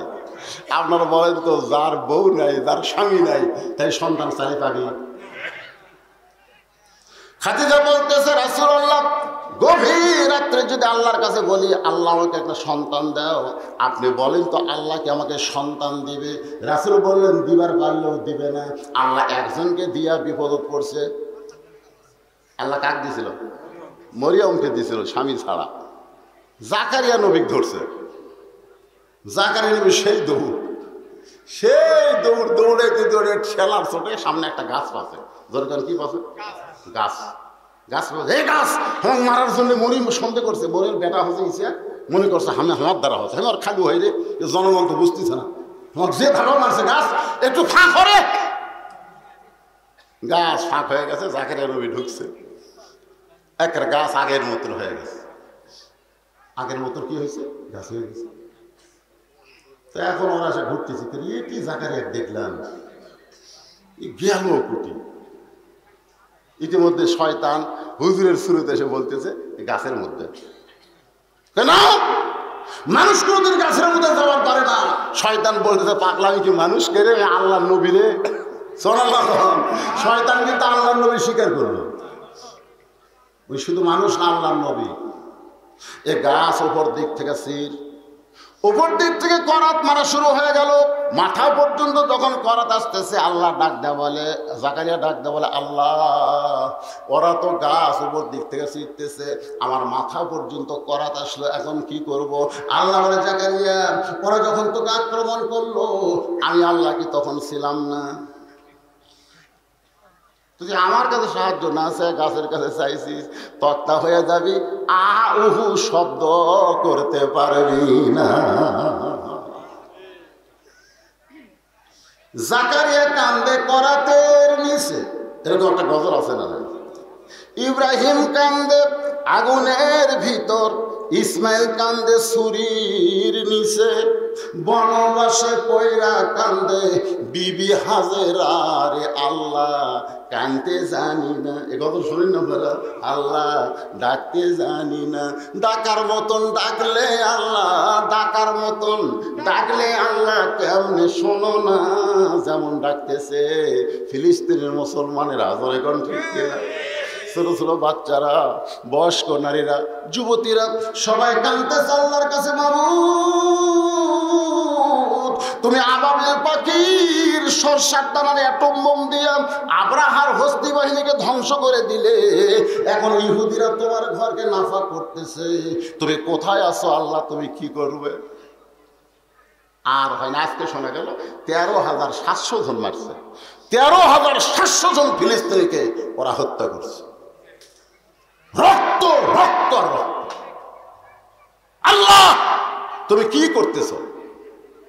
তুমি তোমার কাবা ঘর ধ্বংসের হাত থেকে রক্ষা করার জন্য আবাবিল পাঠালা, আর তোমারই বাইতুল মুকাদ্দাস তুমি একসাথে বলেছো সুবহানাল্লাহি আসরা বিআবদিহি লাইলাম মিনাল মাসজিদিল হারাম ইলাল মাসজিদিল আকসা। দুইটাই তোমার ঘর, একটা তুমি বাঁচালা আর একটা ধ্বংস করতেছে, তুমি কিছুই করবে না? আল্লাহর কুদরতের মুখে হাসি ফুটতেছে। সুবহানাল্লাহ সুবহানাল্লাহ। রে পাগলারা, যারা জীবন দিচ্ছে ওরা মরতেছে না রে। তোরা কি মনে করতেছিস ফিলিস্তিন মরতেছে? ওয়ালা তাকুলু লিমান ইউকতালু ফি সাবিলিল্লাহি আমওয়াত বাল আহইয়া। আমার ঘরের জন্য যারা জীবন দিল এরা চিরজীবন লাভ করলো। ধরে কোন সুবহানাল্লাহ। ক্ষণস্থায়ী দুনিয়ার দূরে থাকে কি করবে? ওরা জান্নাতের 8টা দরজা খোলা পেয়ে গেছে। ধরে কোন সুবহানাল্লাহ। এই জন্যে ফিলিস্তিনের একটা ছেলে দুনিয়া থেকে যাওয়ার সময় জান্নাতের ফেরেশতা এবং আল্লাহর নবীর সঙ্গে কথা কইছে। সুবহানাল্লাহ। না কেন দেখেননি ফেসবুকে? কি মনে করতেছে ওই জায়গার থেকেই আল্লাহ ইমাম মেহেদিকে বের করবে, ওই জায়গায় আল্লাহ ঈসা আলাইহিস সালামকে বের করবেন। গোটা পৃথিবী আল্লাহ ওই ইহুদিদের অত্যাচারের কারণে এক সময় মুসলমানের হাতে দিয়ে দিবে। ধরে কোন সুবহানাল্লাহ। মাথার উকুন যেরকম বাঁচে না, উকুন বাঁচা, মেয়ে মানুষের উকুন কতগুলো মেয়ে মানুষ কিন্তু খুব বাঁচে, সবাই পারে না। দুই একটা চোখ এত ভালো, এটা কি, এটা ফুটলে ঢেলারে ঢেলারে ঢেলারে। এই ইহুদি খ্রিস্টান এরা পাহাড়ের গুহায় গুহায় বাঁচার জন্য লুকাবে, মুসলমান উকুন বাঁচার মতন মারবি। ধরে কোন কথা ঠিক কিনা? টিপি দিয়ে টিপি দিয়ে টিপি দিয়ে মারবি। কি মনে করতেছেন আজকে রক্ত দিচ্ছে দেখে সারা দেব? আপনার কি ব্যাপার হচ্ছেন? কে যেন একজন বলছে যে হুজুর যেন 40 মিনিট ওয়াজ করে, বেশি দাম করে না। তোমরা সাধারণ লোক দাওয়াত না দিলে আমার কি হবে রে? তাই বলে আমাকে ওয়াজ করা লাগবে না? আগামীকাল পর্যন্ত বাঁচার গ্যারান্টি আমার নেই।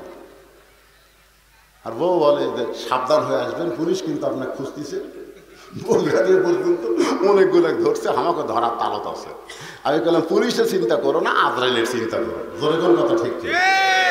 আজকে এখানে যারা এসেছে একটু মনোযোগ দিয়ে শোনেন। রাসূল বলে খাদিজা তাহলে কি বলতে চাও?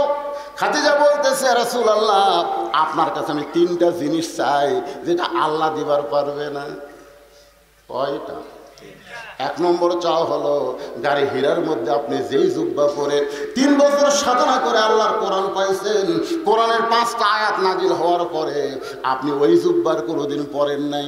ওই জুব্বা পরা অবস্থায় ফেরেশতা জিবরাইল আপনার সঙ্গে কোলাকুলি করছে, ওই জুব্বাটা আপনি যত্ন করে রাইখা দিয়েছেন।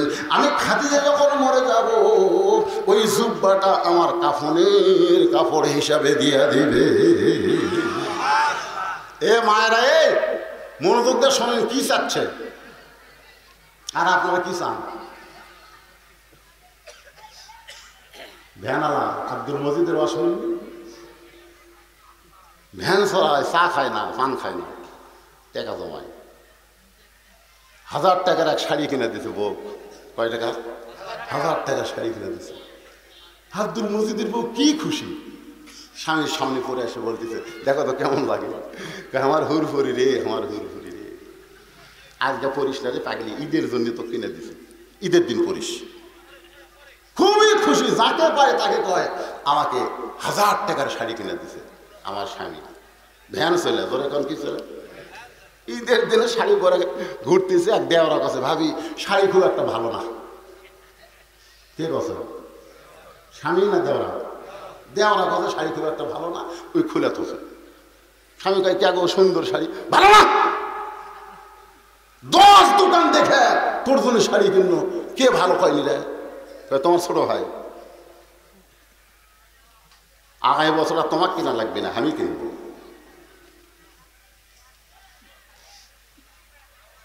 ও না না না, ভেজাল কে বাজানো?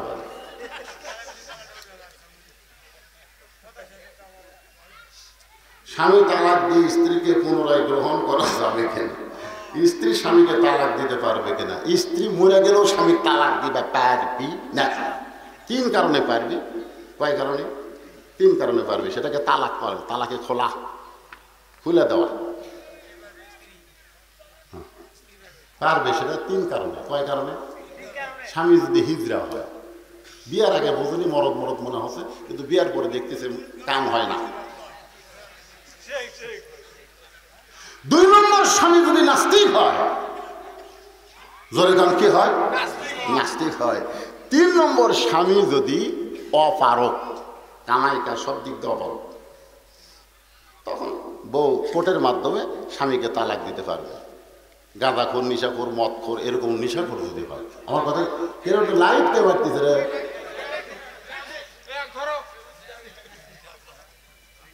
ওর কোনো দোষ নাই ভাই রে, ওর কোনো দোষ নাই। ওই যখন মায়ের পেটত ছিল, মাও তখন পেটত থাকা অবস্থায় একজনের চোখ টিপে মারছে। কারণ মা যদি ভালো হয় তার পেটের সন্তান বক্তা কোনোদিন টার্গেট লাইট মারবি না। ধরে কথা বল না, ভালো সন্তান ভালো মাও থাকা লাগবে। একটা নেপোলিয়ান খ্রিস্টান বলেছে ভালো একটা সন্তান যদি চাও ভালো একটা মাও দাও। ভালো মায়ের সন্তানেরা বক্তার ছিল টার্গেট মারবি। এত মানুষ থাকতে আমার সাথে মারতেছে, তার মানে কি আপনাদের কষ্ট দিচ্ছি আমি? না, সারা রাত চলবে না। যে আলোচনা বর্তমান প্রেক্ষাপটে দরকার, মরা লাগবেই কিন্তু ভাই। যত বড়ই মাস্তান হন, সিনা টান করে ঘরে, আমার চিনিস আমি কার দল করেছি জানিস, তুমি যতই মুখত থামাও আর যত বড়ই মাস্তান হও, মরা লাগবেই। জোরে দল মরা যদি লাগে তাহলে একটু মনোযোগ দিয়ে শোনে। খাদিজা বলতে, রাসূলুল্লাহ, আমার 2 নম্বর চাওয়া হলো আপনার পবিত্র হাত দিয়ে আমার দেহখানা কবরের ঘরে নামায় দিবেন। আমার 3 নম্বর চাওয়া হলো কবরে রেখে সবাই যখন চলে আসবে আপনি তখন কবর থেকে আসবেন না। হুজুর, বড় নিদান কাল, কবরে রেখে সবাই যখন চলে আসে এমন সময় 2 জন ফেরেশতা আসবে কবরে সওয়াল জবাব নিতে, সওয়াল করবে জবাব নেওয়ার জন্যে। আমি খাদিজা উত্তর দিবার পারবো না, আমার পক্ষ থেকে আপনাকে একটু উত্তর দেওয়া লাগবে। সঙ্গে সঙ্গে আল্লাহ নবী খাদিজাকে বুকের মধ্যে নিয়ে বললেন, খাদিজা, আমার আগে যদি আপনার মৃত্যু হয় তাহলে আপনার 3টা চাওয়াই আমি পুরা করব ইনশাআল্লাহ। আমার আগে যদি আপনার মৃত্যু হয়, এই কথার দ্বারা রাসূল বুঝালেন কে কখন মরবে এটা আল্লাহর নবীও যদি যদি শব্দ উল্লেখ, যদি মানে কি, আমার আগে যদি আপনার মৃত্যু হয়। এই কথার দ্বারা আমাদের নবী কি বুঝালেন, কে কখন মরবে এটা আল্লাহর নবীও, কিন্তু আমরা জানি তো। যদি না জানি তা তো মাস্তানি কেন আমাকে চিনি, সেই কথা বলে খালি ঘুরে আসায় তো সাইজ করবো, ঘুরে আসায় তো সাইজ বগুড়া গেছে কাহলে 4 মাথা বার হওয়ার পারেনি, ভুরভুরির সাথে বাজে, আর মোটর সাইকেল কিছু হয়নি, কিন্তু ওই 4 ভাঙ্গা ঘুরে এসে সাইজ করবি। আল্লাহ ঘুরে আনছে হাসপাতাল, যাক কাছে সাইজ করবো, ওই আবার 250 গ্রাম আঙ্গুর লিয়ে দেখতে গেছে, ঘুরে এসে সাইজ করবি, ওই আর দেখতে গেছে, যা দেখে হাত পা সব ব্যান্ডেজ করে তো রোবট, তখন আঙ্গুর বাড়ি করে আর মুখত দিচ্ছে, হা কর, খা খা খা, ওই আর হা করে না, কারণ এই মুখ দিয়ে কষে ঘুরে যায় সাইজ করবো। এখন হাত পা সব করে টাইমিয়ে থসে, ওই ঘুরে খাও খাওয়াই তার খা, ঘুরিয়ে যায় আমার সাইজ করবো। চোখের পানি বার করে বলতেছে, সাইজ করার মালিক মানুষ না, সাইজ করার মালিক হচ্ছে আমার আল্লাহ। ধরে কোন কথা ঠিক কিনা? আল্লাহ রাসূল বললেন, খাদিজা, আমার আগে যদি আপনার মৃত্যু হয় তাহলে আপনার 3টা চাই আমি পুরা করব ইনশাআল্লাহ। জোরে কোন ইনশাআল্লাহ। মা খাদিজা দুনিয়া থেকে বিদায় নিলেন। মা খাদিজা দুনিয়া থেকে বিদায় নিলেন। নবী তাকায় দেখে খাদিজার পেটের 4টা মেয়ে, নবীর জন্ম 4টা মেয়ে। ধরে কোন কয়টা? জয়নাব, কুলসুমা, রোকেয়া, ফাতেমা। নবী তাকায় দেখেন 4টা মেয়েকে আমাদের দিচ্ছে, দিয়ে আমাদের মন বুঝতেছে আমার টাকা তোদের কাছে গেলে তোরা কি করিস। এখন আল্লাহর ঘরের জন্য চাইলাম, পৃথিবীর শ্রেষ্ঠ জায়গা হলো আল্লাহর ঘর। রাসূল বলেছেন, আমি যখন হিজরত করে মদিনায় হিজরত করে রাসূল প্রথম যাওয়ার পরে একটা জায়গা রাসূলের পছন্দ হলো। এই জায়গাটা কার? এই জায়গার মালিককে। তখন মদিনার আনসার বলল, এই জায়গার মালিক কিছুদিন আগে মারা গেছে, তবে 2টা সন্তান এখন জায়গার মালিক হয়েছে। আল্লাহ রাসূল বলে, তাহলে এই 2টা সন্তানকে আমার কাছে ডাক দাও। ওই 2টা সন্তান যখন নবীর কাছে, নবী বলতেছে, এই জায়গাটা আমার বড় পছন্দ হয়েছে বাবা, এই জায়গাটার তোমরা কত দাম নিবা? 2 এতিম বলতেছে, ওই জায়গার মালিক তো আমরা না, ওই জায়গার মালিক হলেন আমার আল্লাহ, আমরা শুধু দেখাশোনা করি। হুজুর, আপনার পছন্দ হয়েছে, আপনি কি করবেন? আল্লাহ নবী বললেন, আমি একটা মসজিদ তৈরি করব, যে মসজিদের নাম হলো মসজিদে কোবা। ধরে কোন নাম কি? মসজিদে কোবা। মসজিদে কোবা নির্মাণ করব, এর বিনিময়ে তোমরা কি চাও? 2 বাচ্চা নবীর হাত ধরে বললেন, হুজুর, বিনিময়ে যখন নিবার বলতেছেন, এর বিনিময়ে আমরা আল্লাহর জান্নাত চাই। সঙ্গে সঙ্গে রাসূল বললেন, যে আল্লাহর ঘরের জায়গা দিবে, যে আল্লাহর ঘর তৈরি করে দিবে, আমার আল্লাহ তাআলা তাকে জান্নাতে একটা ঘর বানায় দিবে। তাহলে আপনি 10, 20, 50, 100 টাকা দিয়ে সহযোগিতা করতেছেন, আল্লাহ জান্নাতে আপনাকে একটা ঘর বানায় দিয়ে, পকেটে টাকা থাকলে কৃপণতা করবেন না, বকিলতা করবেন না। আল বাখিলু, হাদিস, আল বাখিলু লা ইয়াদখুলুল জান্নাহ। আচ্ছা, লা ইয়াদখুল, লা নফি মানে ঢুকবেই না, অবশ্যই ঢুকবে না। মানে যারা বখিল তারা কখনোই জান্নাতে ঢুকবে না। রাসূল বলেছেন আস-সাখিউ হাবিবুল্লাহ, যারা দান করবে তারা আল্লাহর দোস্ত হবে। তাহলে আপনারা কি করবেন? তাহলে দেন, পকেটে ভাত দেন না কেন? ওরা তাড়াতাড়ি ঝামেলাটা চলে যায়। হ্যাঁ, রেডি হয়ে দেখছেন, রেডি করে নিয়ে আসে। এই কোনার দিকে আদায় কি করতেছে? বাবা টাকা আদায় হচ্ছে না, খালি খালি ঘুরতেছে। দেন, সবাই দেন, সবাই দেন, একটু জিকির করেন আর দান করেন। দান আদায় হয়ে গেলে একবারে কমপ্লিট আলোচনা হবে। এই ফাঁকা জায়গাটা আপনারা পুরো করে দেন। তো এই আদায়ের কথা শুনলে কতগুলো মাথা ঘাড় করে চলে যায়। কোথায় যাবি রে পাগলা? বাড়ির যাওয়ার আগে তোকে হাসপাতালে যাওয়া লাগতে পারে। টাকা না দিলে না দাও, কিন্তু মাহফিল না শুনে যাবা কেন? সামনে থেকে আসেন, জিকির করেন লা ইলাহা ইল্লাল্লাহ, লা ইলাহা ইল্লাল্লাহ, লা ইলাহা ইল্লাল্লাহ, লা ইলাহা, লা ইলাহা ইল্লাল্লাহ মুহাম্মাদুর রাসূলুল্লাহ সাল্লাল্লাহু আলাইহি ওয়াসাল্লাম। আমি কোন জায়গায় রাখছি মনে আছে না ভুলে গেছেন? এই টাকা দেওয়ার আপনারা কি ভুলে গেছেন নাকি? ভুলে গেছেন? মা ফাতেমাকে আল্লাহ রাসূল ডাক দিলেন ঘরের মধ্যে।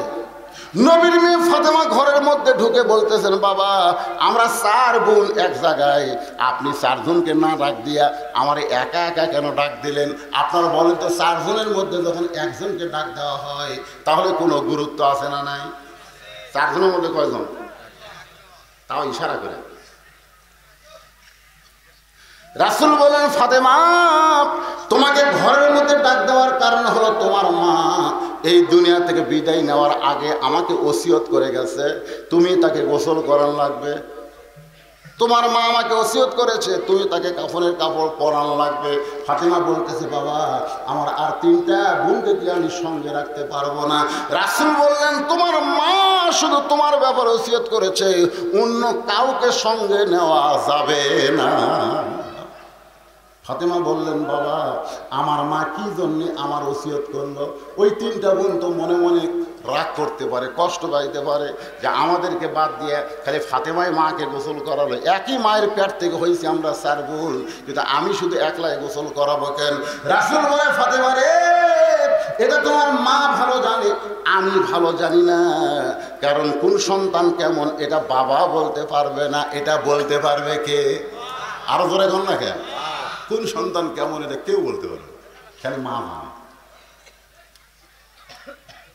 তো এখন তোমার মা ওসিয়ত করেছে, তোমার মারে তোমাকে একাই গোসল করার লাগবে।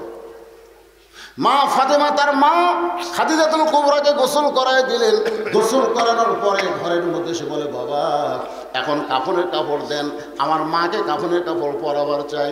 সঙ্গে সঙ্গে নবী আমার জুব্বাখানা বের করে ফাতেমার হাতে তুলে দেয়। ফাতেমা চোখের পানি কান্দে আর বলে, বাবা আমি মায়ের কাছে শুনেছি, আমি আমার মায়ের কাছে শুনেছি আপনি যখন রাখাল ছিলেন আমার মায়ের বাড়িতে, আমার মা তখন মক্কার সবচাইতে ধনবতী রমণী ছিল। পৃথিবীর সবচাইতে ধনবতী রমণী আপনি রাখালকে বিয়ে করলো। আজকে সেই মা আমার মারা গেল, মক্কার দোকানে কি নতুন কোনো কাপড় নাই?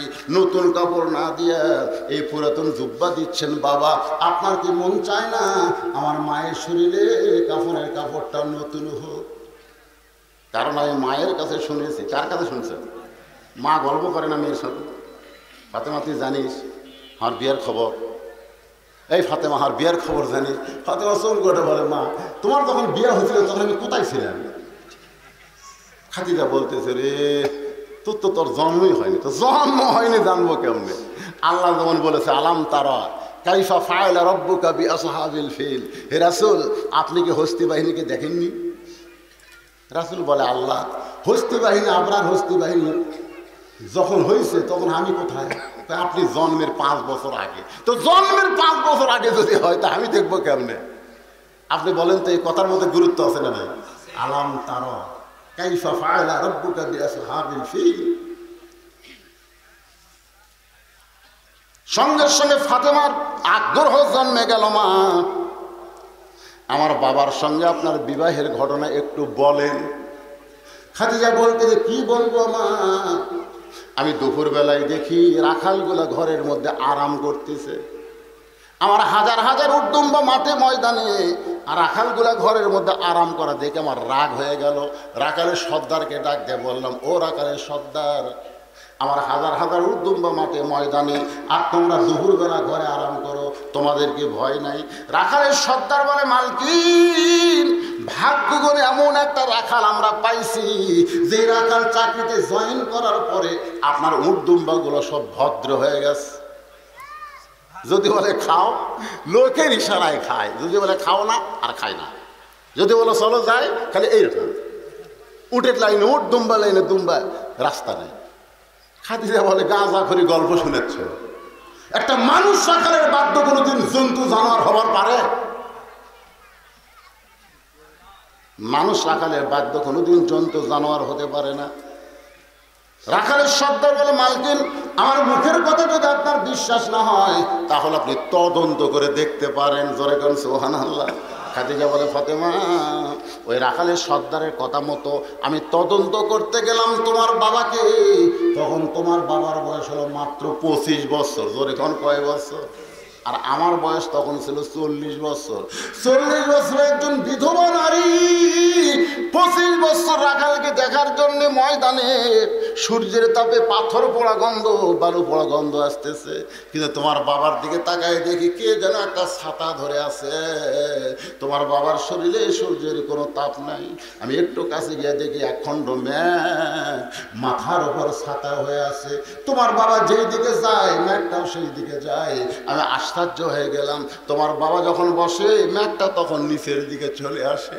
আমি আরো দেখার জন্য কাছে গিয়ে যেই মাত্র তোমার বাবার মুখের দিকে তাকাইছি, ফাতেমা রে, মানুষ যে এত সুন্দর হয় এটা তোমার বাবাকে দেখে আমি বুঝেছি।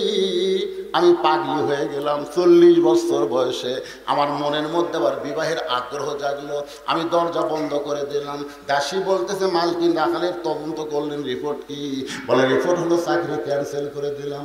আবু তালেবের কানে খবর গেলে নবীর চাচা খাদিজার কাছে গিয়ে বলে, মা, আমার এই 3 ভাতিজা কি অপরাধ করছে, চাকরি ক্যান্সেল কেন? খাদিজা বলতেছে, চাকরি ক্যান্সেল করার কারণ হলো আর রাখাল থাকবে না, এখন থেকে রাখালকে আমার স্বামী হিসাবে গ্রহণ করতে চায়। মক্কার সবচাইতে ধনবতী রমণী আমার মা, আর সেই মা মারা গেছে। সে মায়ের জন্য নতুন কোনো কাফন নাই। সঙ্গে সঙ্গে আল্লাহ নয় বলে, ফাতেমা রে, এই জুব্বা আমি তোমার মাকে দিচ্ছি না মা, এই জুব্বা তোমার মা আমার কাছে চেয়েছে, কারণ এই জুব্বার সাথে আল্লাহর কোরআনের সম্পর্ক রয়েছে। সুবহানাল্লাহ পড়ে তো। কোরআনের সাথে সম্পর্ক রাখলে তার দাম বাড়ে না কমে?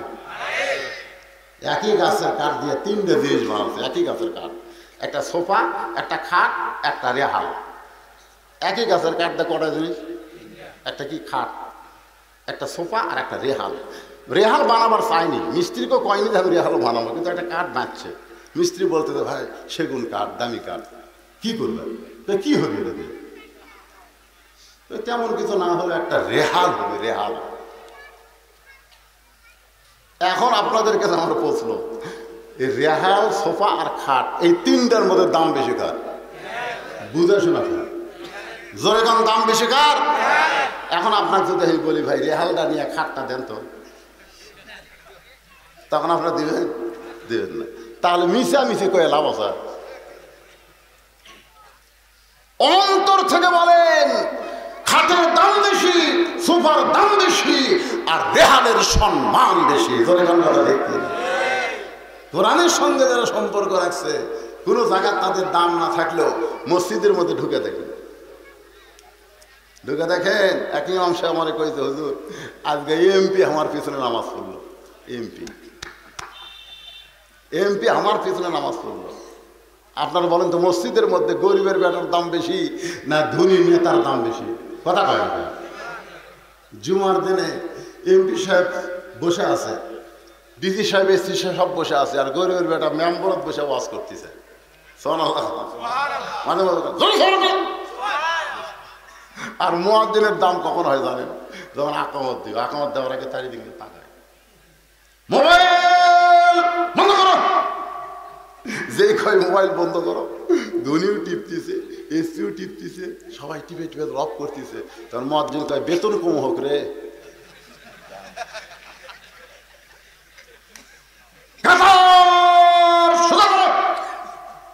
কে কয় কাতার সোজা করো? যেই কইছে বিএনপি চার আঙ্গুল পিছনে আছে, আওয়ামী লীগ ঠেলতেছে। কে ভাই তুই আমার পিছনে কে রে?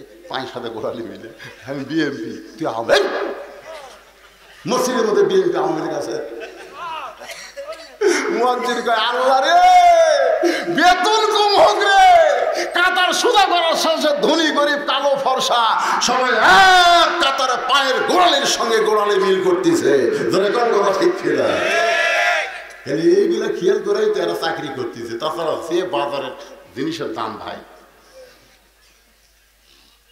সব জায়গার বেতন বাড়ে, ইমামের বেতন বাড়ে না। ইমাম কেশিয়ারের কাছে দরখাস্ত করছে, মহামান্য কেশিয়ার সাহেব আপনি কি বাজারে যান না?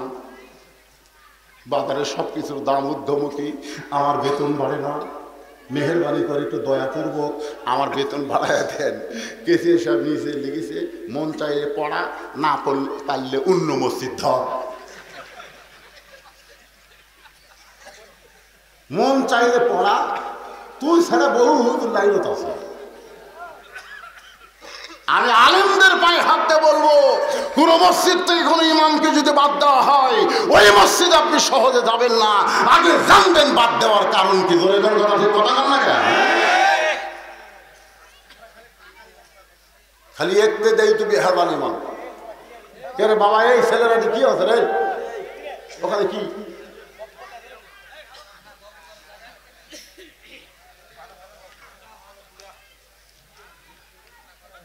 আপনারা বলেন তো, ইমামের সম্মান আছে না নাই? রেহালের কি বেশি? হ্যাঁ, আর দাম বেশি, দাম কম। খাটের দাম বেশি। দরকার কার দাম বেশি? খাটের কি বেশি? সোফার। আর রেহালের সম্মান, দাম নেই, সম্মান বেশি। এখন আপনাদের কাছে কোনটা গুরুত্ব? দাম গুরুত্ব না সম্মান গুরুত্ব? ইন্না আকরামাকুম ইনদাল্লাহি আতকাকুম। আমি যুবকদেরকে বলতেছি, দয়া করে বাদাম তোমরা কথা বন্ধ করো তো, বন্ধ করে কোরআনের মাহফিলে এসে বসো। বাবা বসো, আজকে তোমরা যুবক আছো, আমিও তোমাদের মতো একদিন যুবক ছিলাম। ধরে ঠিক কিনা? আমি একদিন না গভীর রাত্রে আল্লাহকে বললাম, আল্লাহ আমাকে যা দিছো, বাড়ি গাড়ি সয় সম্পত্তি সব লেও, খালি আমার যৌবন কাল্লা ফিরে দাও, দাও আল্লাহ। আল্লাহ কয় ঘুষ দিচ্ছে। হ্যাঁ,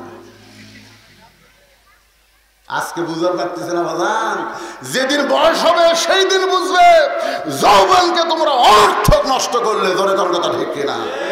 আল্লাহর সামনে যখন বান্দা বান্দি দাঁড়াবে, আল্লাহ বলবে তোমার শৈশবকাল, বুড়াকালের কোনো হিসাব দেওয়া লাগবে না, খালি যৌবনকালের হিসাব দাও, জান্নাতে চলে যাও। সেই যৌবনকাল কি করতেছো? গল্প করা শেষ করতেছো? আসো বসো, সামনে বসো।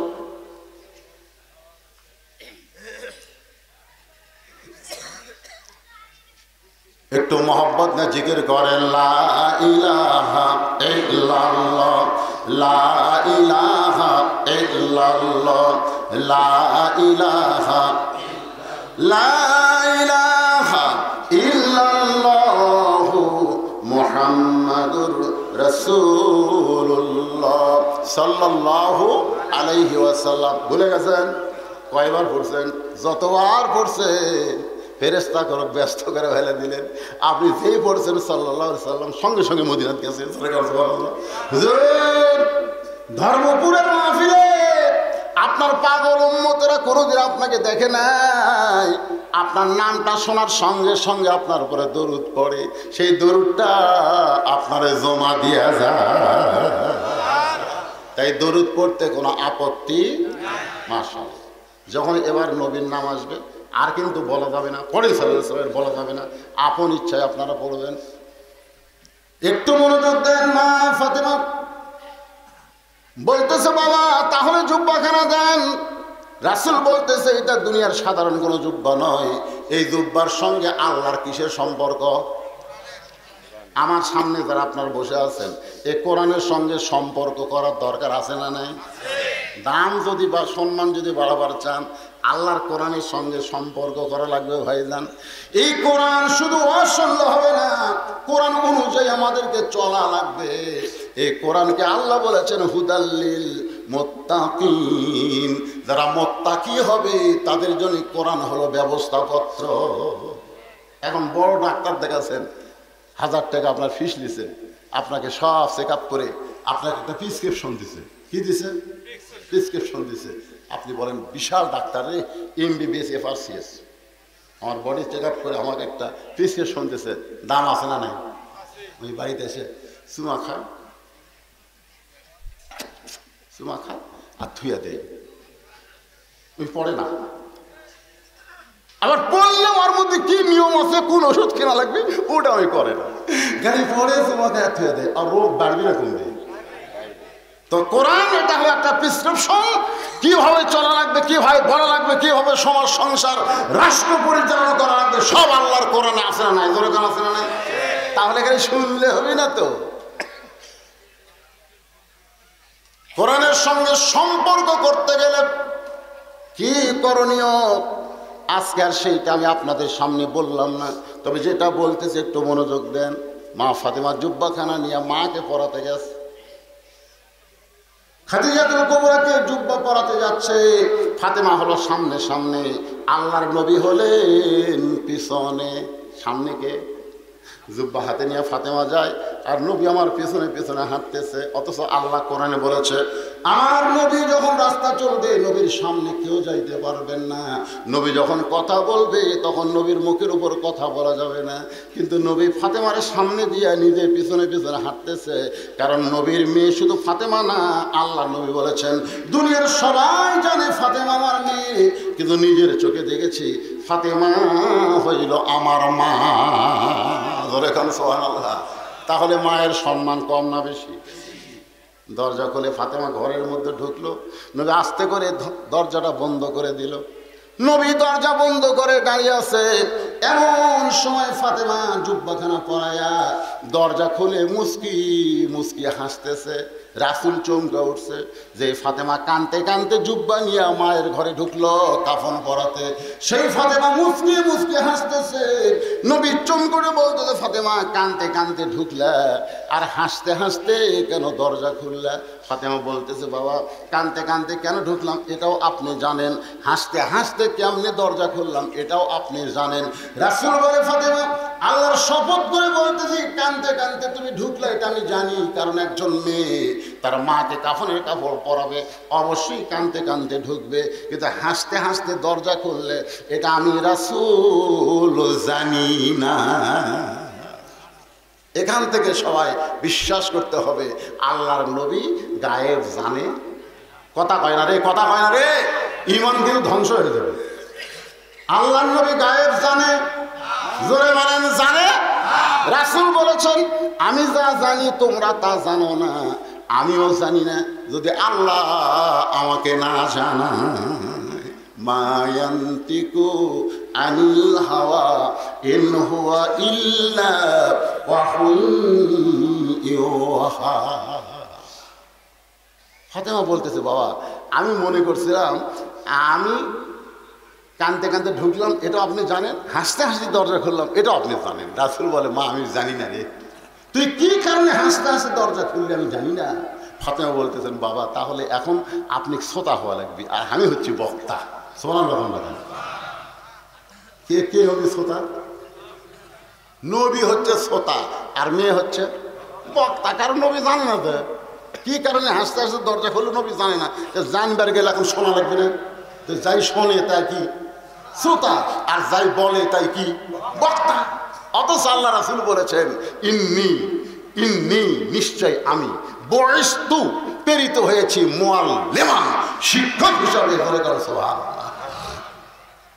মাগরিবের নামাজের পরে অথবা ফজরের নামাজের পরে আমরা সকলে পড়ি হুয়াল্লাহুল্লাযী, পড়েন হুয়াল্লাহুল্লাযী লা ইলাহা ইল্লাহু আলিমুল গায়বি ওয়াশ শাহাদাতি হুয়ার রহমানুর রহিম।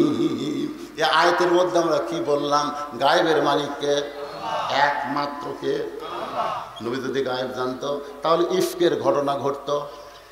ইফকের ঘটনা বোঝেন? মা আয়েশাকে সন্দেহ করে একটা মুনাফিক নবীর কাছে একটা রিপোর্ট পেশ করছিল। নবী যদি গায়েব জানতো তোর কান সারা চড় মারতো। জোরে কোন কথা ঠিক কিনা? এই শয়তান কি করছে আমি জানি না। কিন্তু নবী গায়েব জানে না বিধায় নবী আয়েশাকে ঘর থেকে ভিন্ন ঘরে দিলেন জানার জন্য। এদিকে আল্লাহ কি বলে, তার মানে বোঝা গেল আল্লাহ শুধু জানে, নবীকে না জানালে নবী জানে না। ভাই জান, এখনো ফাতেমা বলতেছেন বাবা আমি হইলাম বক্তা, আপনি হলেন শ্রোতা, কেমন লাগতেছে?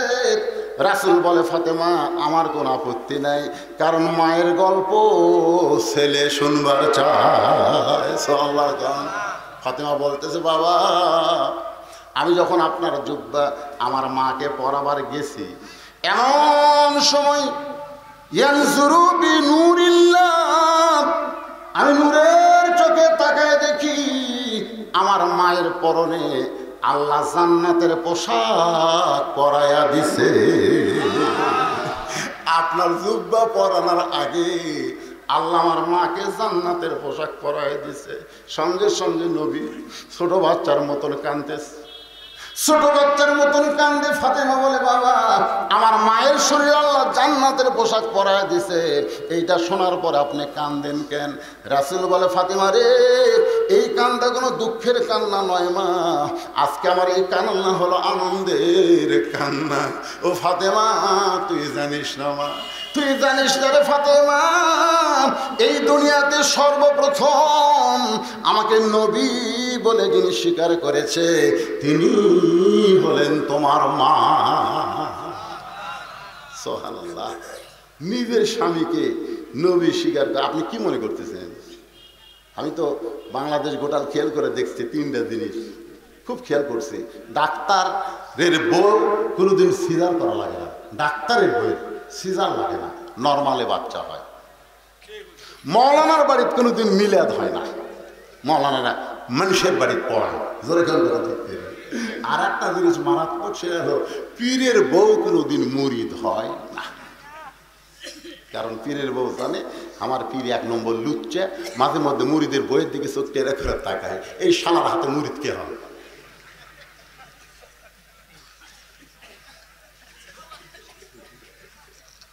হাসতেছেন? তিনটা জিনিস আপনারা দেখবেন, আপনার এলাকার যত বড় ডাক্তার আছে তার বইয়ের কিন্তু সিজার লাগে না, কারণ তারা জানে সিজার করলে মায়ের ক্ষতি, সন্তানের ক্ষতি। আজকে সিজার করার কারণে সন্তানেরা মোবাইল ছাড়া কান্না থামতেছে না, মোবাইল ছাড়া ভাত খায় না। জোরে কোন কথা ঠিক কিনা? কারণ কি জানেন? উনি যখন পেট কাটছে, ভাত খাওয়ার পরে দেখি ডাক্তার আর ঘুমই ভাঙেনি, মানে আরো 2 দিন পরে নিয়ে আসবে। 2 দিন আগেই যে পেট কাটছে, পেট কাটা দেখে ঘুম ভাঙেনি, তখন পেটের থেকে বার করলেন এইরকম করে পাকায়, পাকা তো মাথার ঝাঁকি করে কাঁদতে হবে, ওই যে ঝাঁকি কাছে, ওই ঝাঁকিতে ওই মোবাইল ছাড়া ভাত খায় না, আর কান্না দোয়া দরুদ দেওয়ার থামে না। আমার কথা কি বলতে পারলেন? আর একটা হলো পীরের বউ কি হয় না? আর সর্বপ্রথম নবীর হাতে কলমা পড়ছে কে? দুনিয়ার মানুষ না বউ? কথা কয় না। আল্লাহ রাসূল বলতেছেন সর্বপ্রথম আমার হাতে আমাকে নবী বলে যিনি স্বীকার করেছে তিনি হলেন তোমার মা। সেই দিনে আমার বিশ্বাস আল্লাহ তোমার মায়ের সঙ্গে ভালো ব্যবহার করবেন। ধরে কোন সুবহানাল্লাহ। আজকে তোমার কথাতে আমার অন্তর খুলে গেল, আমার চোখ দিয়ে পানি আসলো। এইটা দুঃখের কান্না নয় মা, এইটা হলো আমার আনন্দের কান্না। নবী নিজের হাতে খাদিজাকে কবরের মধ্যে নামায় দিচ্ছেন, 2 চোখ দিয়ে দর দর করে পানি দাড়ি পর্যন্ত ভিজে টপ টপ করে পড়তেছে। আবু বকর বলে রাসূলুল্লাহ আপনি যদি এমন করে কাঁদেন তাহলে আমরা কেমনে সহ্য করব? রাসূল বলে আবু বকর যখন খাদিজাকে হাতের উপরে নিয়ে কবরে নামাইতেছি আমি তখন নবী নই রে, আমি নবী নয়, আমি একজন স্বামী। স্বামী এই খাদিজা যতদিন আমার ঘরে ছিল আমি রাসূল ততদিন দ্বিতীয় কোনো বিয়ে করি নাই। খাদিজা মাঝে মধ্যে বলতেন, ইয়া রাসূলুল্লাহ আমি বুড়ি হয়ে গেছি, আমার সঙ্গে আপনার যৌবন নষ্ট করবেন না, হুজুর আপনি একটা বিয়ে করেন, আপনি একটা বিয়ে করেন। রাসূল খাদিজাকে চুমু দিয়ে বলে, খাদিজা আপনি শুধু আমার বিবি না, আপনি হলেন আমার দরদ। কোনদিন রাত 2টার সময়, কোনদিন রাত 3টার সময় কখন আমি এসেছি দরজায়, আপনাকে খাদিজা বলে ডাক দেওয়া লাগে নাই, আমি আসা মাত্রই আপনি গভীর রাত্রে দরজা খুলে দেন। আমি জিজ্ঞাসা করলাম, খাদিজা আপনি কি ঘুমান না? আপনি তখন বললেন, আপনি না ঘুমাইলে আমি কোনোদিন ঘুমাই না।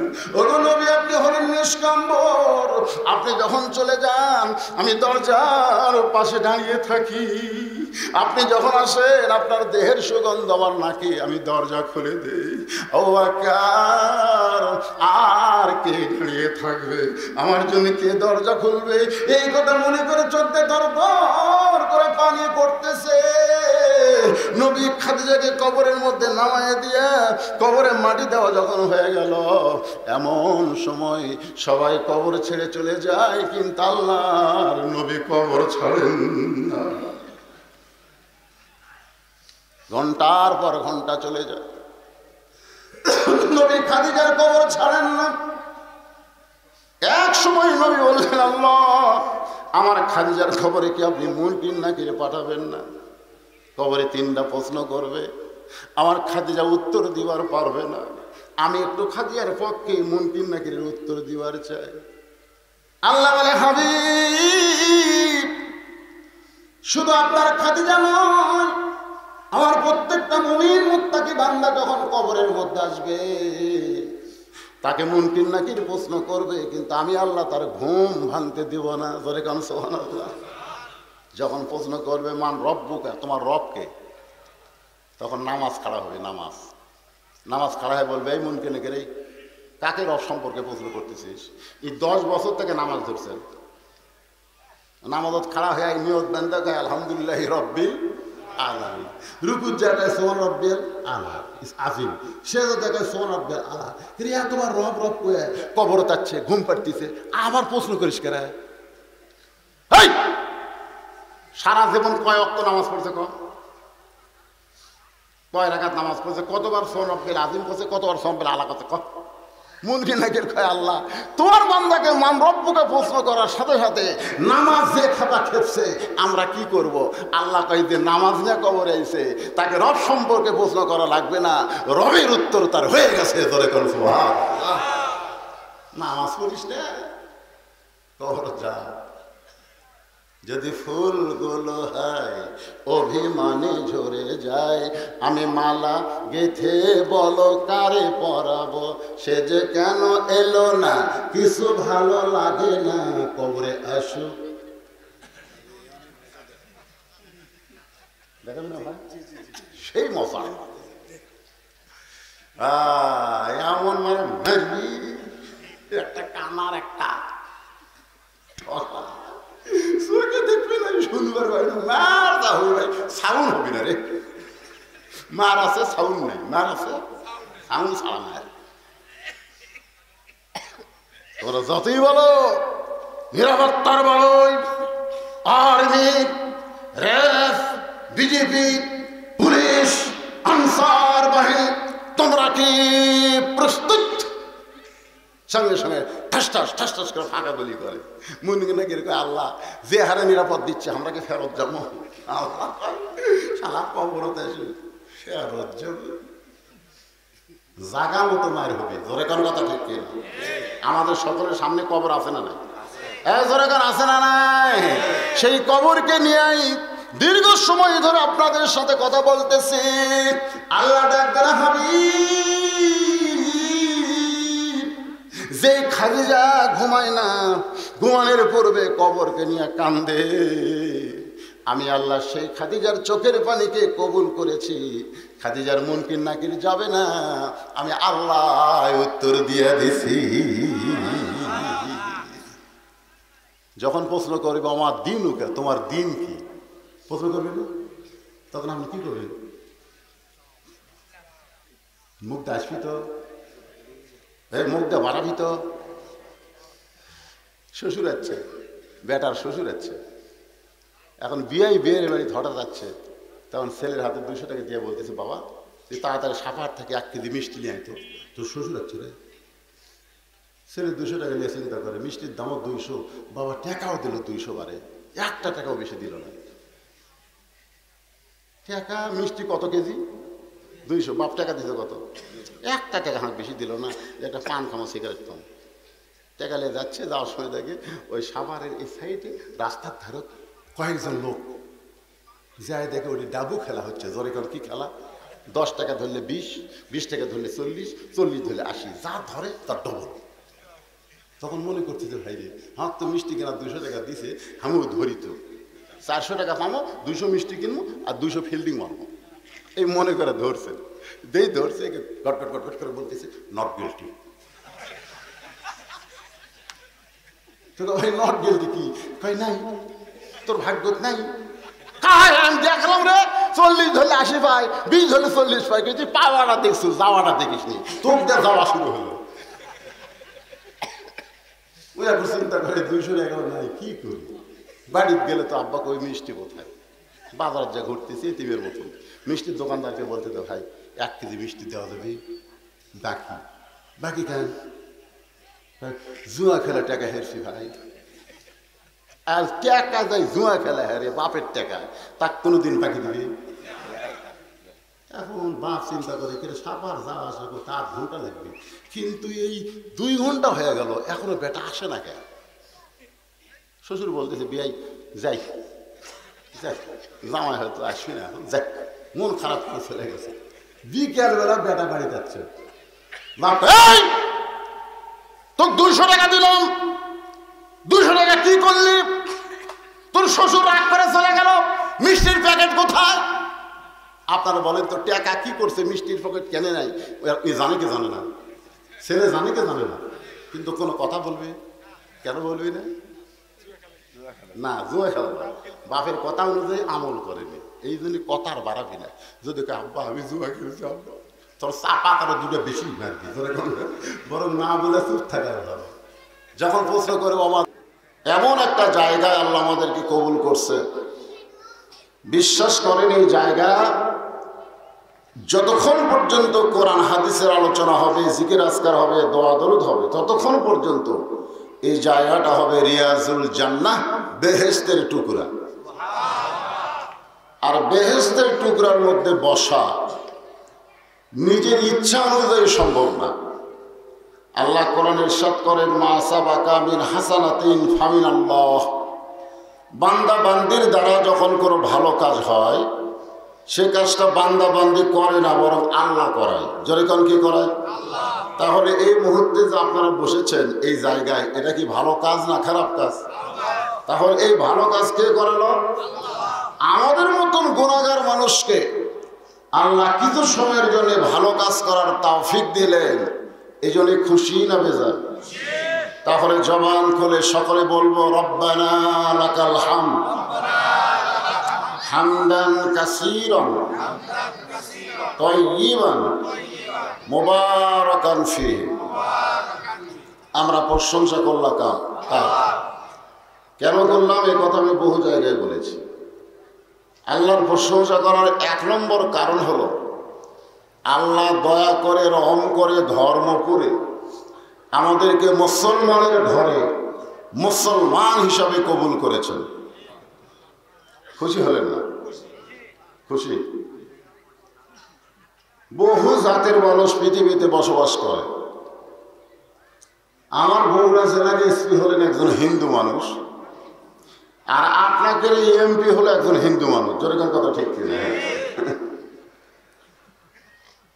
আমি এক সমস্যায় পড়ছিলাম, আমাকে এবার থানার পুলিশ এসে নিয়ে গেল এসপির কাছে। আমি ওয়াজ করছিলাম, অমাইয়াবু তাগি গয়রাল ইসলাম দীনান ফালাই ইউকবালা মিনহু।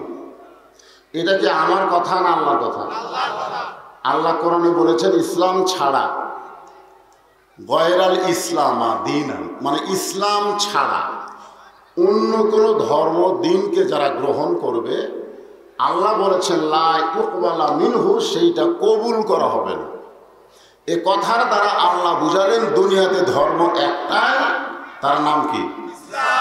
কিন্তু এসপি যে হিন্দু, আপনি তো ওয়াজ করেন সাম্প্রদায়িক ওয়াজ, তো যে কোরআন থেকে আপনারা তাফসীর শুনবেন সে কোরআনই যদি আল্লাহ বলে ইন্নাদ দীনা ইনদাল্লাহিল ইসলাম, তাহলে আমার করার কিছু আছে? অবশ্যই ইসলাম সম্পর্কে, এই দিন সম্পর্কে 4টা আয়াত। 1 নম্বর আয়াত হচ্ছে লা ইকরাহা ফিদ্দীন, ধর্ম নিয়ে কোনো বাড়াবাড়ি নাই। এটা কখন, এই আয়াতটা কখন নাযিল হয়েছে আপনারা জানেন? মানে যখন সবেমাত্র ইসলাম শুরু হয়েছে, 2-4 জন মুসলমান হচ্ছে, তখন বাড়াবাড়ি করলে বাঁচবি না মরবি। এই জন্য আল্লাহ বললেন লা ইকরাহা ফিদ্দীন, ধর্ম নিয়ে বাড়াবাড়ি করা যাবে না। তারপরেও কিছু লোক গোপনে গোপনে যখন ইসলাম গ্রহণ করতেছে রাসূলের কাছে, এক সময় মক্কার নেতারা দেখলো যেভাবে মানুষ ইসলামের দিকে ঝুঁকে পড়তেছে, এখন আব্দুল্লাহর বেটার সাথে আমাকে একটা সমঝোতা করা দরকার। কি করা দরকার? সমঝোতা। তো রাসূলের কাছে এসে তারা বললেন যে খামাখা গন্ডগোল করে লাভ কি, আমাদের কিছু তোমরা পালন করো, তোমাদের কিছু আমরা পালন করি, মানে মিলা মিশা, ধাক্কায় কি মিলা মিশা। তখন আল্লাহ তাআলা কোরআনে আয়াত নাজিল করলেন লাকুম দীনুকুম ওয়ালিয়া দীন, ধর্ম নিয়ে মিশন চলবে না, যার ধর্ম তার কাছে। ঠিক কিনা? মিশন করা যাবে যে আমরা কোরআনের মাহফিলেও যাব, আবার পূজার বাড়িতেও যাব, চলবে? মিশন চলবে। লাকুম দীনুকুম ওয়ালিয়া দীন। আপনারা বলেন তো এই 2 আয়াতের মধ্যে ইসলাম আছে? ইসলাম নাই, খালি দিন আছে, খালি দিন আছে, কিন্তু ইসলাম নাই। এরপরের আয়াতে আল্লাহ বললেন ইন্নাদ দীনা ইনদাল্লাহিল ইসলাম। কি বুঝলেন? এর আগে যে 2টা আয়াত বললাম এর মধ্যে খালি দিন আছে কিন্তু ইসলাম নাই। এরপরে আল্লাহ বললেন ইন্নাদ দীনা ইনদাল্লাহিল ইসলাম। কোন চলবে না, আল্লাহর কাছে একমাত্র পছন্দনীয় ধর্মের নাম হলো ইসলাম। এটা কি আমার কথা না আল্লাহ? তাহলে বোঝা যাচ্ছে অনেকগুলো ধর্মের মধ্যে আল্লাহর কোন ধর্ম পছন্দ? ইসলাম। মানে 4টা তরকারি দিছে, মুরগির গোস্ত, মাছ, গরুর গোস্ত, খাসির গোস্ত, এর মধ্যে আমার গরুর গোস্ত পছন্দ, কিন্তু ওই 3টা কি বাদ দেওয়া যাবে? আমি খাই না, তাই বলে অন্য কেউ তো খেতে পারে। মোটামুটি বোঝা গেল যে সব ধর্মের মধ্যে আল্লাহর কাছে ইসলাম পছন্দ। যখন মুসলমান জয় জয়কার, আর মুসলমানকে কোন ঠাসা করে রাখা যাবে না, তখন আল্লাহ বলে দিলেন অমাইয়াবতাকি গায়রাল ইসলামা দীনান ফালা ইউকবালা মিনহু, ইসলাম ছাড়া আর কোনো ধর্মই নাই, একমাত্র ধর্ম হলো ইসলাম। তাহলে কি বুঝলেন? এই শেষের আয়াত দিয়া আগেকার 3টা আয়াত তেলাওয়াতের সওয়াব পাবেন, কিন্তু হুকুম চলবে না। আমার কথা কি বুঝলেন? আপনি যদি লা ইকরাহা ফিদ্দীন পড়েন সওয়াব পাবেন, প্রতি অক্ষরে 10 টাকা নেকি পাবেন। আপনি যদি লাকুম দীনুকুম ওয়ালিয়া দীন পড়েন সওয়াব পাবেন, প্রতি অক্ষরে 10 টাকা নেকি পাবেন। আপনি ইন্নাদ দীনা ইনদাল্লাহিল ইসলাম পড়লে সওয়াব পাবেন, কিন্তু চলবে না। কারণ শেষে যে আয়াতটা আল্লাহ বলেছেন যে কোনো ধর্মই নাই, একমাত্র ধর্ম, তার নাম কি? আর সেই ইসলামের মধ্যে আল্লাহ আমাদের কবুল করছেন। এ কোরআনকে আল্লাহ তাআলা ওষুধ হিসাবে, শিফা হিসাবে নাজিল করেছে। অনুনাজ্জিলু মিনাল কুরআনি মা হুয়া শিফাউ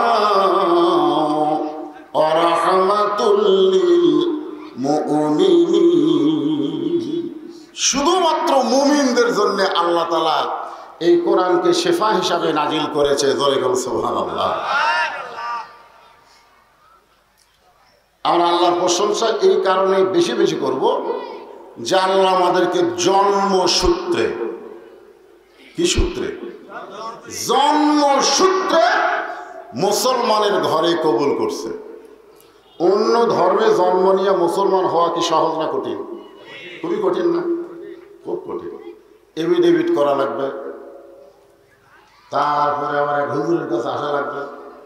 এখন হুজুর কলমা পড়ে দিলে, আমি কিছুদিন আগে আপনাকে পরশার মধ্যে একটা হিন্দু এরকম মুসলমান হয়েছিল কোরআনের মাহফিলে এসে। খুব কষ্ট বাতমা পর্যন্ত তার ত্যাগ করতে হয়, সব কিছু ত্যাগ করে ইসলামকে গ্রহণ করা লাগে। দলে কোন কথা ঠিক কি? আচ্ছা, এই কষ্টকে আল্লাহ আমাদের জন্য রাখছে? মাশাআল্লাহ। জন্মসূত্রে মুসলমান হওয়ার মধ্যে একটা লাভ কি? এই লাভটা আপনারা শোনেন। দিনুকা, তোমার দিন কি? তুমি দিনের পক্ষে কোনো আন্দোলন করনি, দিনের পক্ষে কোনো মিটিং মিছিল করনি। বাংলাদেশে দিন গালে হোক, দিন প্রচার হোক, এ ব্যাপারে তোমার কোনো ভূমিকা নাই।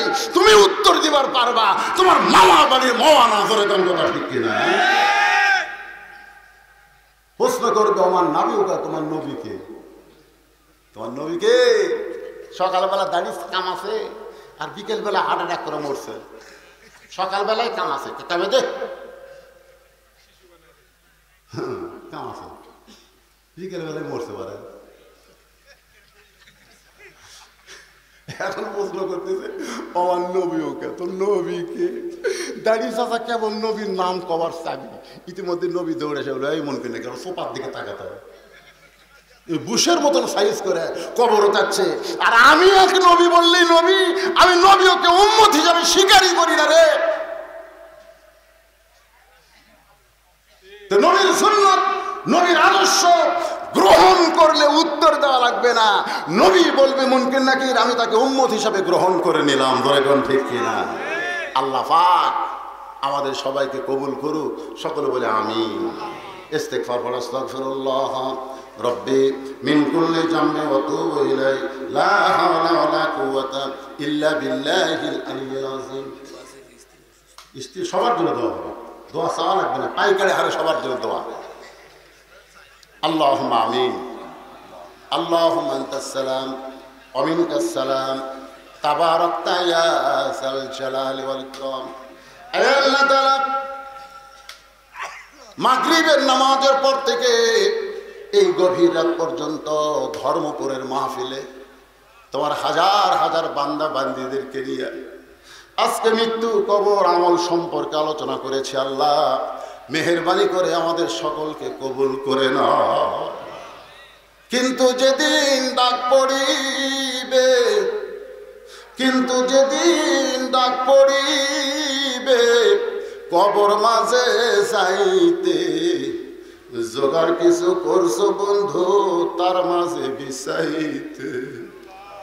সবাই চোখ বন্ধ করে দেখেন, ডানে কবর বামে কবর, ডানে কবর বামে কবর, নিচে কবর আছে যে, ওপর দিকে চাইয়া দেখো বাঁশের ছাউনি দিছে কে।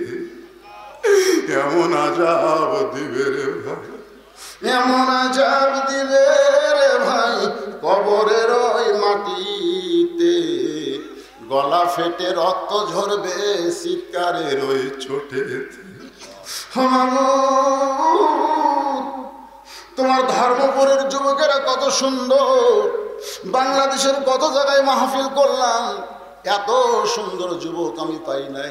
আল্লাহ গো, সাপাহারে আমাকে ফুল দিয়ে বরণ করলো, গ্রামে ঢুকতে মালা দিয়ে বরণ করলো, গাড়ি থেকে নামার পরে আবার হাতে ফুল দিয়ে বরণ করে নিল।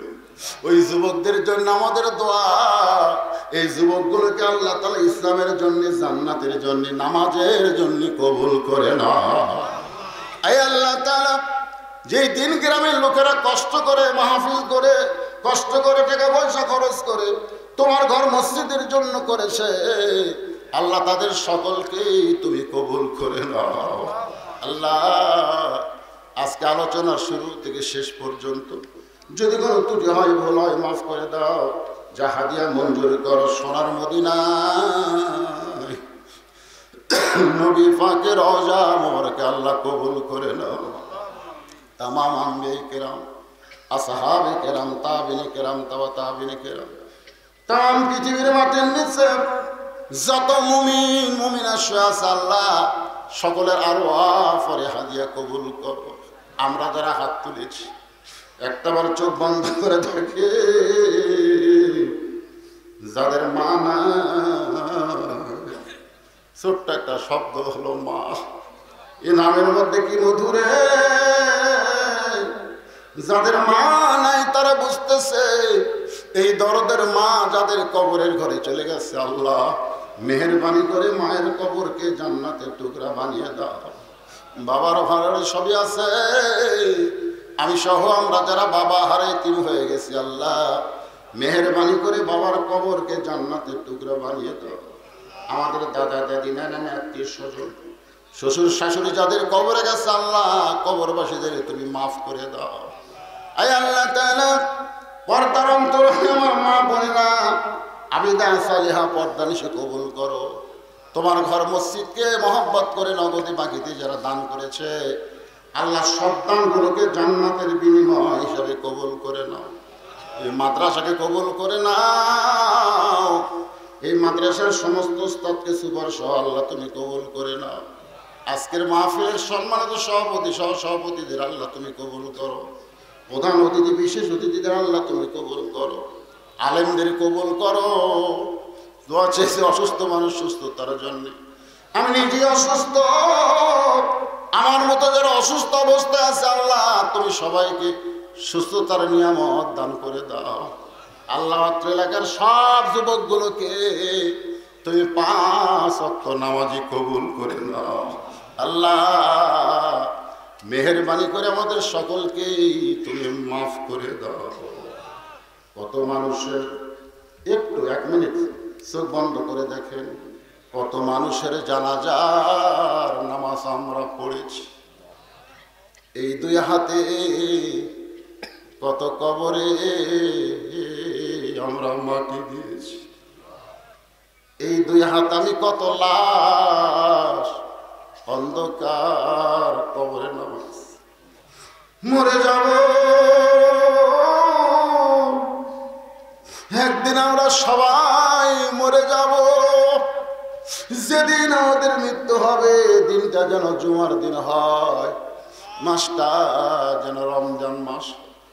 ইমানের সাথে ইজ্জতের সাথে এই দুনিয়া থেকে বিদায় নেওয়ার কালে আমাদের জবানে জারি করে দিবেন লা ইলাহা ইল্লাল্লাহু মুহাম্মাদুর রাসূলুল্লাহ সাল্লাল্লাহু আলাইহি ওয়াসাল্লাম।